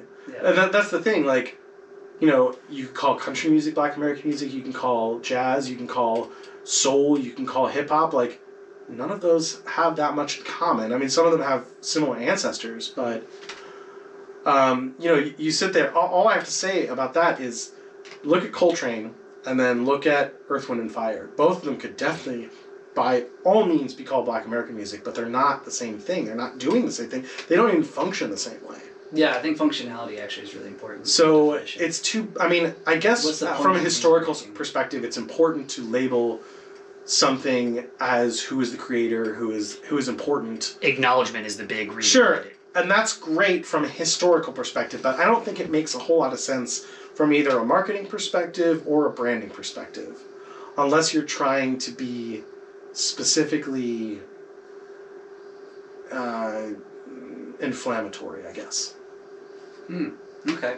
So you're moving away from the jazz label.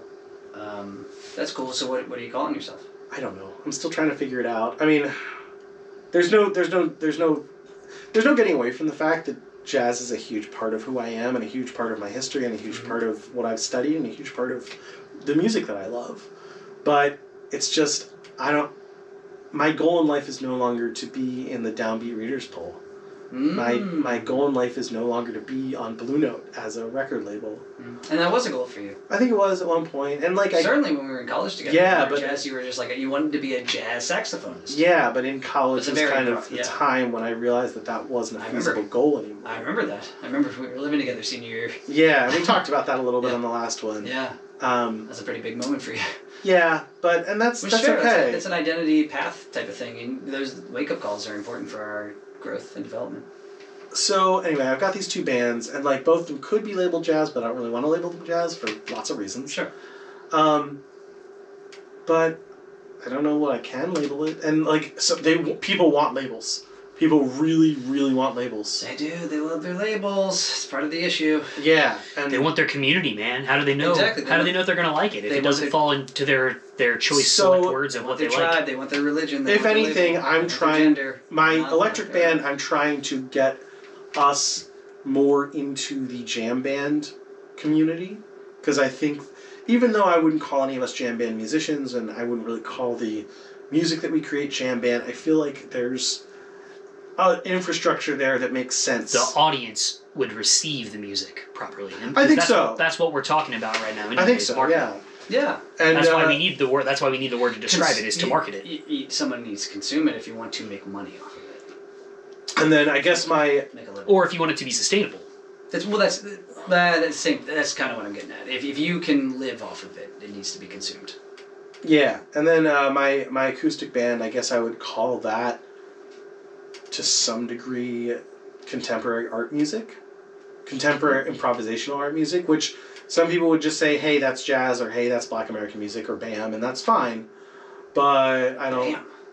I like hashtag BAM. Okay. Keep going. I want to be very clear. I respect everyone who uses that. I understand why you're using it. I understand where that's coming from, and for you, it's great. I don't think it's great for me. Yeah, I got it. I think that, like I said, it's a lot about acknowledgement, and calling what you're doing specifically that is not. I guess I think it's saying the drawing from the inspiration for what you were doing is that. Sure. And I think maybe where. And obviously that's the case. Obviously that's true. I mean, think about all the people we were talking about. Charlie Parker, John Coltrane, everyone. Yeah. Well, I know where this music comes from. I'm not a moron. And that's kind of what part of it is just making is for a long time I think a lot of people didn't give that credit where that credit was due. I don't know that that's the case. I understand why people say that. I think that's the exact problem with jazz and academia as well, is because that's the first complaint. It's like, well, the people that are out there doing it aren't the people that are in the university teaching it, and that was the case whenever it first became acceptable to teach in the university. Yeah, as well as and I would like to be very clear. We mentioned this a little bit, but for a long time in the university, if you were caught playing jazz in the practice room, you were kicked out. Kicked out, yep. Like wow. You were literally not allowed to. Yeah, Illinois Wesleyan in Bloomington, or no, not Bloomington, in I can't remember what town in Illinois, but the first jazz studies program was sanctioned there, and it was like a huge. It was like a 2-year swing where 2 years prior, if they caught you in the practice rooms playing jazz, you got kicked out of school entirely. And then they had a program for it, and there was like a huge outrage about it. That's crazy. Yeah, Illinois Wesleyan. I can't remember what town off the top of my head, but it's outside of Chicago. Yeah. So all that to say, I'm trending in a direction that I'm happy about. That's awesome. But great. We'll have to see if there's any commercial viability at all to what I'm doing, which there might not be. Yeah, well, if you keep plugging away at it and keep doing, it takes you down the path, and it either leads to something else or it becomes the sustainable. Well, are you feeling fulfilled by it? I think that's something we ask. Yeah. I'm really enjoying doing what I'm doing right now. That's all that matters. Yeah, and it's kind of a bummer that I have to think about that other stuff. I wish I didn't have to. Mm-hmm. I wish I could just show up and play the music I want to play, and that would be it. But that's not how anything works. Yeah, not starve. Still have a house. Yeah. Well, that's why a lot of people have like a job, and also I should be clear. I am pretty much a full-time musician. I do walk dogs sometimes, but I'm a full-time musician, and the way that I mostly make my money is playing private events. Yeah, and you get hired for gigs. Yeah, and get hired for gigs, and I'm trying to do more stuff out in the public. I've been playing with this other jam band recently called Lowland Tropics, and they're really great. I've really enjoyed playing with them the couple times I have. And that's an original act or a cover act? I guess they're mostly doing covers, but they're starting to write more original music. My two bands are both original music. The electric band is stuff that me and the Jake and I are both writing separately, and then all the stuff from the Dan Wallace, Derek Michaels Coalition is stuff that I'm writing to feature Derek and myself. So, Dope. Yeah. Where do you usually? Where do these projects usually end up being public fronting, playing shows and stuff? Oh, okay. So right now, Walhas is just kind of wherever we can set up a system, wherever we can set up a sound system, we'll play. We're just trying to get out there and play as much as we can and try and get our stuff out there. The Derek Michaels, Dan Wallace Coalition, Derek Michaels, I don't know. We're playing at concert halls. There are like local concert halls that have a relatively small capacity, and that's kind of where we are. There are a few that are around Baltimore. You should acronym that shit. DWDMC, right? Yeah, something like that. Yeah, or well, the Coalition. we're also not sure that we want to keep that name. The Coalition. I like the letters DWDMC. That's kind of cool. I mean, I think could work. Anyway, that sounds you're great. playing halls and you're doing some good stuff, so and you're happy. We're trying. Yeah. Any last plugs? Anywhere coming up soon? Social media. Yeah. Oh, social media is all of my socials are at Dan Wallace Saxophone. Yep. Saxophone is SAXOPHO. Oh, that's right. We talked about not saxophone, but saxophone. Yeah, you'd be shocked how many people. We talked about that last time. Yeah. And then, but do you have any gigs coming up that? Yeah, actually, Walhas is playing at the New Deal Cafe on February 22nd, and on February 23rd, the Derek Michaels Dan Wallace Coalition is playing at On the Musique in Baltimore. Got an Ash Wednesday show. Fuck yeah. Is it the 22nd? The 22nd is Ash Wednesday, yes. Interesting. Yeah. Well, maybe I'll put some ashes on my head. That'd be kind of cool. Well, it's the kickoff to conservatism, right? There we go. Oof. Well, dude, They'll only be playing notes in one set of harmonic series. Conservatism. You have to conserve your notes. All right. I'm gonna wrap it up. I was trying to wrap it up. All right, Dan, thanks for joining. Thanks for coming to hang and. Thanks for having me. Good time. Yeah, dude, it's great. You're one of our. I really appreciate you. You're probably our #1 listener, and tune in and check things out. And you always text me about stuff or we talk about it. It's really cool. It's funny when you're listening to the podcast and like you can text the podcast host while you're listening to it and be like, "What the fuck is this shit?" It's really funny. Or you wish you could have chimed in. And, Yeah. I got to. Well, we'll have to do it again. I think I do want to test out some remote stuff sometime and see. Yeah, we can try another time. Yeah, sometime to get you on. So OBS, I believe, supports a junction, so we could do it via like Skype, I think, or. Oh shit. Okay. There's others. Zoom. There's a few. There's something FM. I don't know. There's a few of them that do stuff. Or Caster. And We're about to get up 2.5 hours there. All right. Well, now we're gonna call it out. Okay. Everyone, go check out Dan Wallace and Agoraphobia. That's your. That's my single. Yep. And if you've made it this far, also check out Crooked Minds' new EP, Future Lives. And yeah. All right, everyone. Thanks for tuning in and stay crooked. Cool. Ooh, 2.5 hours. Look at that. Nice. Yeah. That's a long one. Oh Fuck goodness. yeah, dude. Well, it seems like a lot of your That recent episodes have CP been over 2 hours. We're still live on Yeah. YouTube right now. That's right. Goodbye, We're gonna take a picture, we're gonna Patreon. take a Oh, okay. We love you, Patreon. Well, right now it's YouTube. I don't know if anyone tunes in, and I don't know if it's stuck. It's gonna be Patreon.